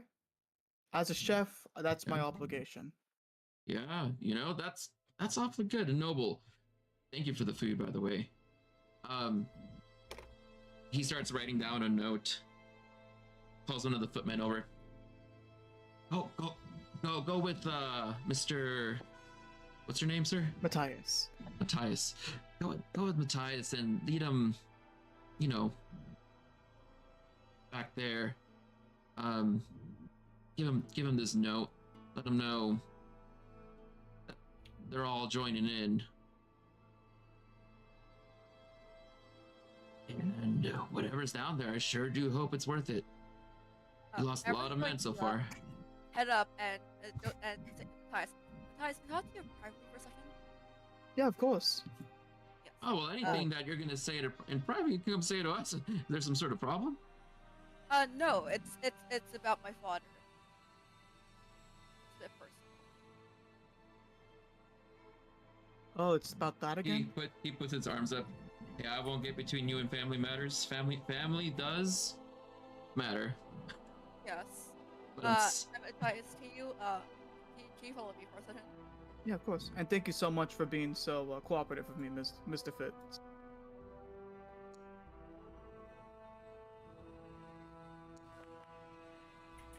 Hey, what's up, Ambrose? Here. you're calling out, dude. I guess I was following. I was literally following. All of a sudden, Hey, what's you up, see Amber? that the same thing happens again. There's a giant bulltoe that appears, an inferno that comes from the upper northwest as it looks around and it hits the ground again. And this time you see as there is more terrain that jumps up into the air. And Okay. and all of a sudden you see that one of the rooms in the library turns into a modern bathroom, complete.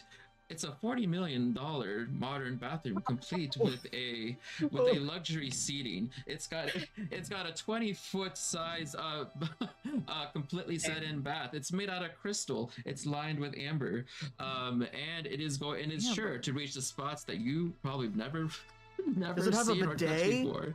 It's got a bidet. It's with $40 warm million. water. It better have a bidet. It's a $40 It million. better have a bidet. It's got a bidet. And it's got a sink and soap, and the soap is scented. It also has its own ghost butler. Yeah, so would you like to watch, you shit, or would you like me to look away? Oh my No. god. Please save that in out of context. That is great. I'm gonna put that. But yeah, Matthias will look to Amber. Oh, Jesus. Oh, gods. Yeah, what's up? I think we came to a great arrangement. Yes, Matthias, it's one information. Except there's this one problem. We only know of one treasure, which is the crystal. and we are ordered by our souls to give it back to one person. Well, I know we can do some negotiating, because that's the thing we're looking for. And I didn't mention that for a reason. Negotiating with the one treasure we have. Well, you don't have to make it obvious. But those people don't know about the value, and plus, I think that they could be negotiated over. I know that some people are, quite rude and asinine, but food speaks to the soul, and people speak to the soul. So I truly think that we could get that without any resistance. And if my father's here, well, I mean, Well, that just might complicate things. the though. compass that leads you to your parents, it did say that your father would be here. It's just whatever happened, we need to make sure that they don't get the crystal because our patron who ordered us to get the crystal already killed four of our companions already died because of the curse. So Yeah, I just want to also warn that if my father does come up, I don't think I could do the talking. why Not a good man. He abandoned my sickly mother and me right after I was born, and he came here. He stole my mom's entire business, stole everything she had, and defrauded her as a chef. I'm so He took everything from her except for me. I lived in a literal shack. I don't know And what that's like, but I grew up also in a very poor place. I was in an orphanage in South Roseberry, and it was crowded with a bunch of kids, and there was they were so strict on us, and the place it really wasn't a good environment, and so I ran away. It's not the same thing as what you went through, obviously, but I just want you to know that I understand. I would definitely never compare it to what we went through. I would never compare that. But what I will say is I thank you for being so vulnerable and telling me about your past and letting me tell me about my past. I truly do appreciate it. Of course. There's not a lot of people in this world that would let you do that. But yes, I never feel anger, but after what he did to my mother, it's hard not to. I understand. Well, this compass, if it truly led us to your father, then it must actually be legit. So somehow, I mean, I was already told this, but my biological father, he's dead, but yet he's somehow all around me, as druids live forever. You know what I think about that? What? I think that you're a druid, right? Yes. Well, I don't know much. Truth be told, I never went to school. I don't know much, but I know that druids do nature and stuff. So maybe he's with you in the nature, and in the wind blowing, and well, he's always with you with the wind, Yeah. just watching over you and guiding you. That You don't have to be so worried about your father, because It's if he's just- still here with you, that means I think he cares. yeah. As the wind blows upon your back, he pushes you to be better. I'm just a So- little bit confused though, because when Philip held the compass, it pointed to me. It was bizarre. Well, it's a lot of bizarre things, Yeah. but sometimes you should put your mind at ease Yeah. and just think about good things. Because a lot of people think about the bad, and just thinking about the bad, well, never does anybody good. So, why don't we think about the good, get some grub, get all nice and full, and we could head out. Yeah, that's like it. Yeah, just hopefully, hopefully we're able to get out of here with the crystal, and Gregolo won't have her heads, especially not yours. She prefers eating human.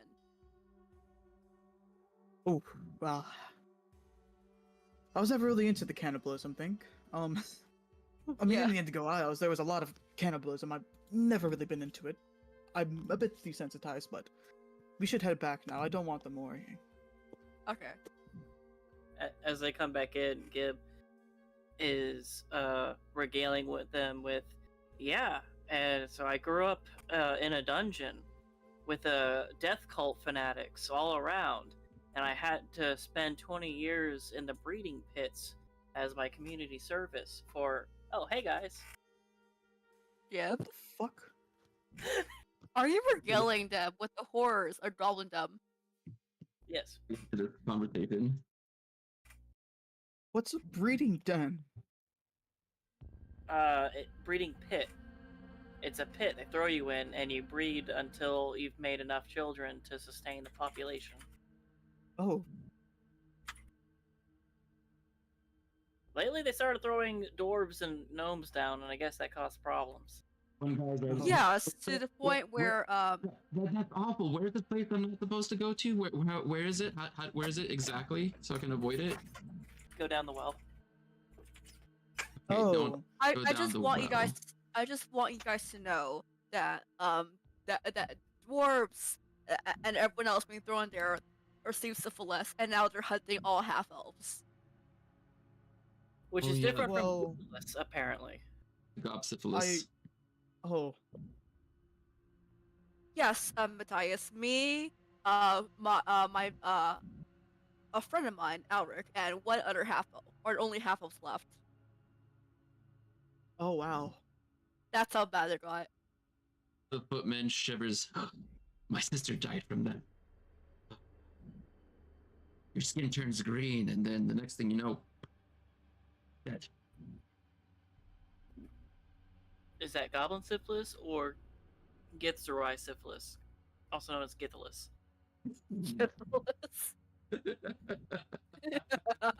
Well, not that I intend on going to any breeding places, but Wow. I'm so glad that I am immune to every single disease. That's what they all say. I mean, I'm a paladin. My oath keeps diseases away from me. Still, you guys should be safe and have safe and consenting sex. That's all I'll say about that. I can't believe we're having this conversation in a D&D session. Oh my. That's right. Safe and consensual. Stay safe, That's kids. good. That's very Kids good. don't know. Kids don't have sex at all. Yeah, kids, no, not kids. I can't imagine having children. Ugh. Don't even mention. Ugh. Oh, Ugh. Just And we're all stay baby safe. cows, by the way. the baby While saying cow's this. having this mature conversation. Is this serious? Calf Well, hour? no. Well, just have safe sex, Moo.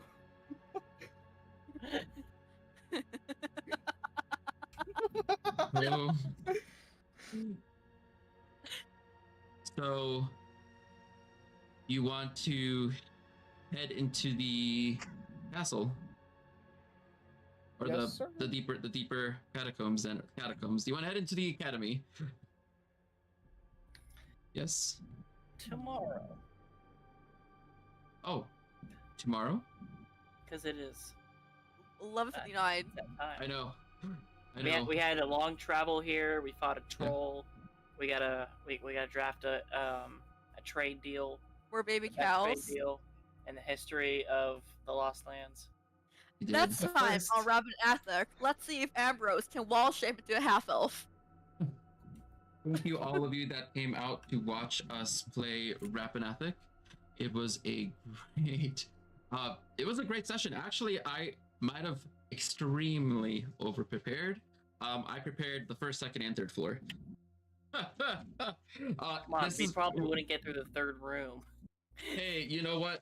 We're set for weeks I say weeks. I really don't know how long we're going to be in there because really, you probably shouldn't do the whole thing. I think a lot of these dungeons are built to come and go, and as you get stronger to come back. I believe. Yeah.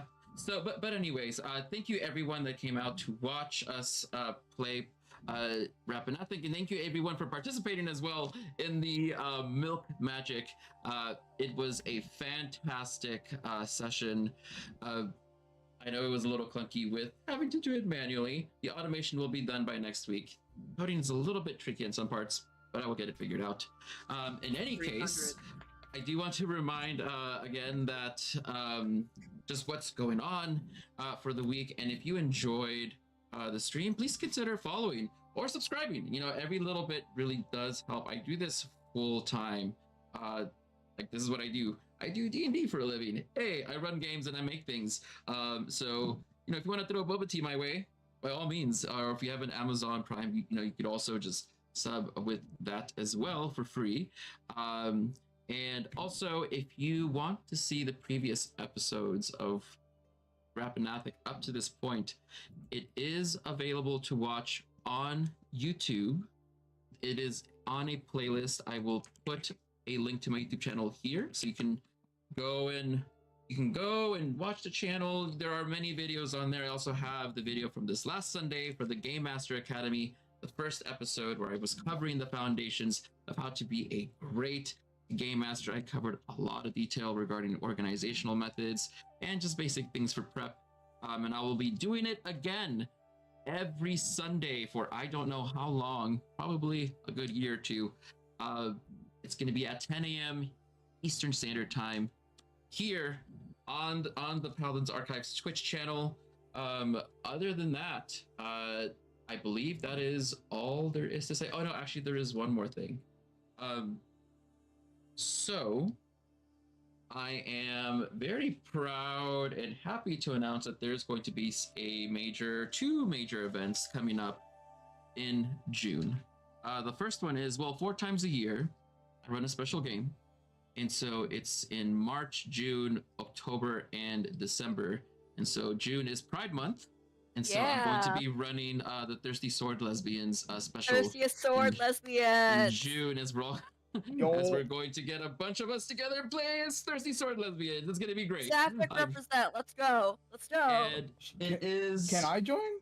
You can, yeah. It is an actual TTRPG system. And it is going to be great. It's very, very gay, of course. And so it's going to be ran several times in June. The last 2, I think they're going to be Friday or Saturdays, are what's going to be streamed, but I'm going to run it several times, and most of it's not going to be on stream. So if you want to participate in something like that, you can join the Discord here and keep a eye and ear out for those. It's going to be ran through SPG, of course, and also on stream as well, as I'm going to be making a short gay romance adventure, and then also publishing it. Pride Month. I'm laughing because I'm like, I never thought that I would publicize a gay adventure, but during Pride Months, yes, we're gonna play test it a little bit with some groups, and then the final product will be available to view. But no matter if you are in the first group or on the stream, it's gonna be a lot of fun. I promise. I've been working on it since January. So other than that, there is one other thing that's going to be occurring. I think that we're all familiar with the marathons that we ran before, right? Yes. Of course, first, if you guys don't know, by the way, if you're new, we broke the world record here on this channel back in December of 2022. We set the world record for longest continuous session. I say session, not game, because longest game is probably this guy that lives up in Canada that's been running for like 40 years, I believe, in the same world. Regardless, we played for 440 and a half hours straight. That's 18 days. And we have tried again twice in summer of last year and this previous December, playing other adventures. And I have some great news. One of the biggest problems that we had whenever it came to the marathons was scheduling people. Like, literally, I mean, you have to schedule like 70, 80 people in and out. And it was just a lot of manually putting stuff in. Of course, you know, when you have so many time slots when it's 24/7, that's room for a lot of error. because that's what, like 30 time slots just for the players, and then you got to include the DM, so that's like 35 time slots per day. I mean, times 18. What does that put it? Let's see. 35 times 18. That is 630 time slots of human, effort, putting people's names and then taking them out as people like change their minds or change their schedules. And we don't have to do that anymore. Nice. I don't like doing that. And I mean, we don't have to do it as in not that we're going to refuse to do it, but Angry Maid, Nikita, he was here earlier. Today we were in a VC together, and I was watching him just go right at it. The King Jellybean bot that we've been talking about forever is finally will reach its first stage of development tomorrow, so that way people can sign up for their time slots without anybody having to be the one to manually enter it in. So they'll be able to sign up for the specific role that they want, and also like undo the sign up, change things around as well. So that way me and anyone else doesn't have to. That's going to save hours, days of work gone. And all of that will eventually become available for people to use for their own servers and for their own scheduling as people want to run and schedule stuff for their own channels. So that way, everyone else can also have a lot of fun doing things. So like I said, I want to make things that are going to be very valuable for the entire community, and not just for Paladins Archives or the archives. And so, hey, there you go. So we will be having the marathons coming back starting June, but not in the way that you think.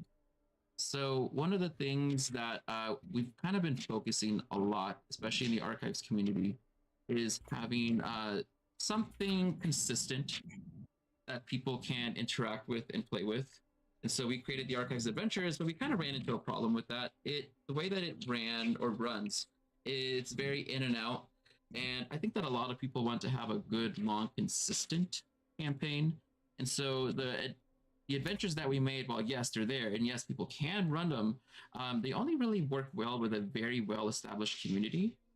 And not that we don't have that, but we haven't really had consistent D&D in the archives before, because we would have the marathons. We were so busy prepping for the marathons, and then we didn't have anything to fill the time in between. But now we do. We have a whole system.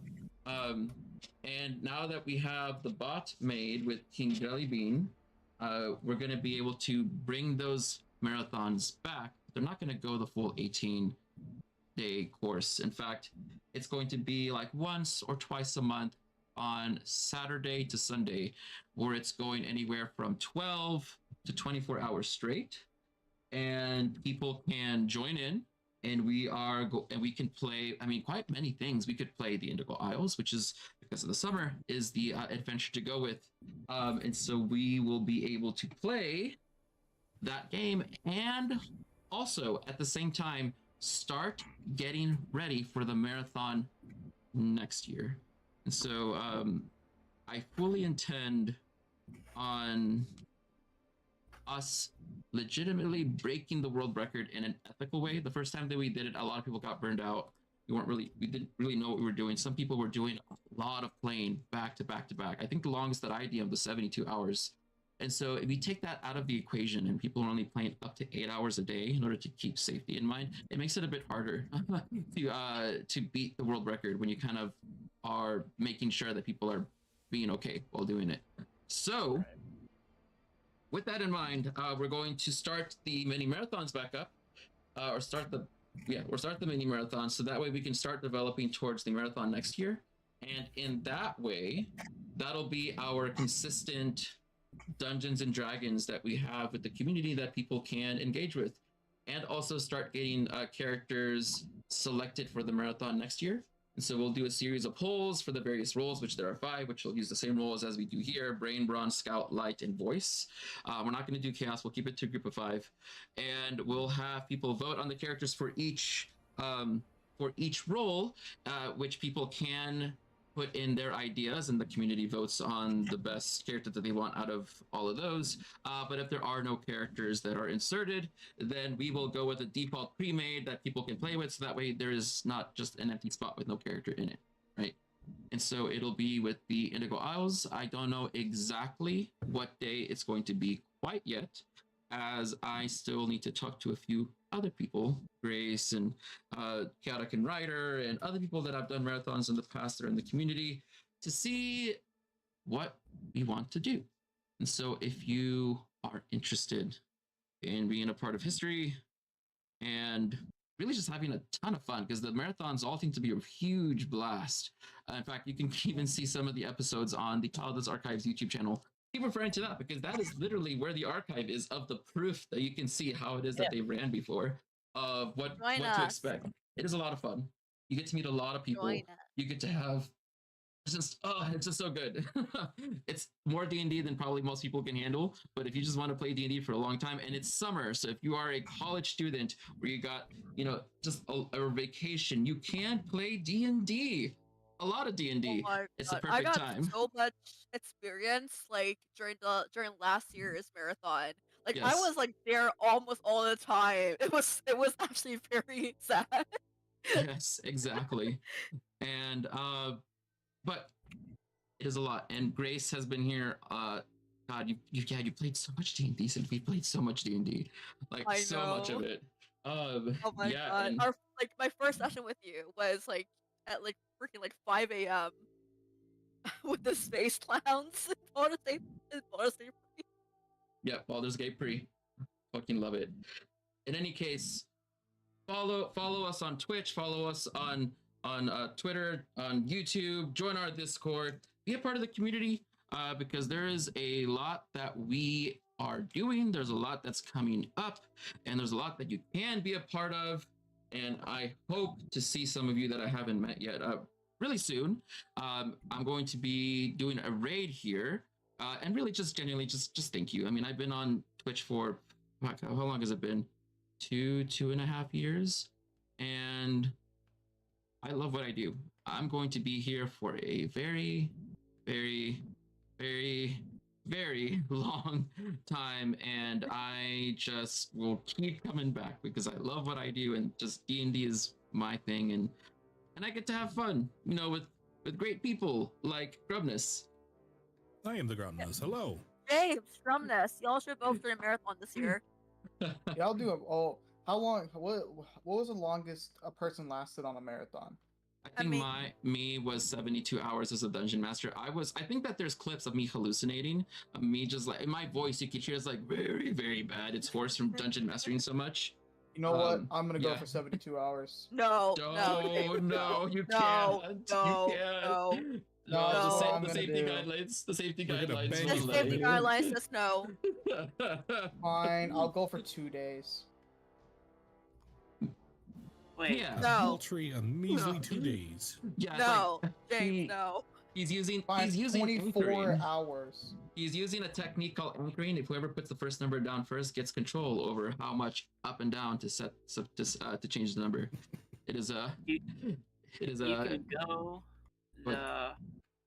You can go the amount you're allowed to go. How long am I allowed to go? The amount you're allowed to go is the amount you're allowed to go. It's a maximum of 8 hours a day. So that's yeah. And then if you do 8 hours, you do need at least an 8-hour break between that and the next session. Fair enough. Yeah. No. We had a ton of people really burn out, and some people that just quit playing D&D because from the first marathon because they just overdid it. Yeah. Right. And we don't want that to happen to anybody. I mean, D&D should be fun. It shouldn't be stressful, right? So plus it's a marathon, not a race. We want to work together, and not destroy ourselves. And so that's why all those things were put in place. And there were tons and tons of conversations and a lot of cases of us looking back at things. And I mean, after every marathon, and be like, how can we do this better? How can you do things safer? What are we missing? How can we improve next time? And Baldur's Gate 3 was fucking amazing up until my power went out. Yeah, it was so sad. Oh, but we had an awesome session after the power went out, but it wasn't recorded. But it was so great. Oh my god. Yes, GM of Rappan. Absolutely fantastic GM person. Revan. Yes. Fantastic. There we go. What's that? We are 30 cows. We're 30 milk away from. Oh my god! You know, we're there's a 30 shout out milk for away GM from Rappan. cheaper cows. I'm just gonna keep it going. Like, guys, let's get the I fucking got cows it. here. I got the last part. Yes, cheaper cows. Yes, yes, yes. Come on, guys. Come on, put some more excitement into it. Come on, woo! Yeah. Woo! Moo! Moo! Oh, Ooh. did I Not accidentally leave only the cows? ye, but also ha. Accidentally left the cows at half price. Well, I guess that's what they're saying. Congratulations, half price cows. Now I think they're more valuable than the handmaidens, or than the milk maidens, handmaidens. Yeah, they are. Like, it's cheaper to just buy 5 cows for the half price. and Milk it's hands. Yeah. Well, now at the beginnings of streams, they're also going to be worth half the price of that, so they'll be worth 111 points as opposed to 222. I know. Oh my god. We're playing math over here. We're gonna start Thank you guys. spamming cows. Right. Thank you guys so much for coming. Let's do a raid. We are going to raid. Ooh, let's see who is on. I like to raid some of the I like to raid people that I've never met before, just to kind of like listen to their streams and just vibes. It looks like these people are playing Ravenloft, Misfits. Oh, Misfits, yeah, number 85. Oh, 85 dungeon, and they just started. Great. You guys have a wonderful time. We'll give them a good hearty welcome and hello. We'll say hello from the archives. Raid. And use your emojis of choice that you would like to raid with. Have a great one, and I hope to see you all Sunday or Monday. Adios. Bye. Bye.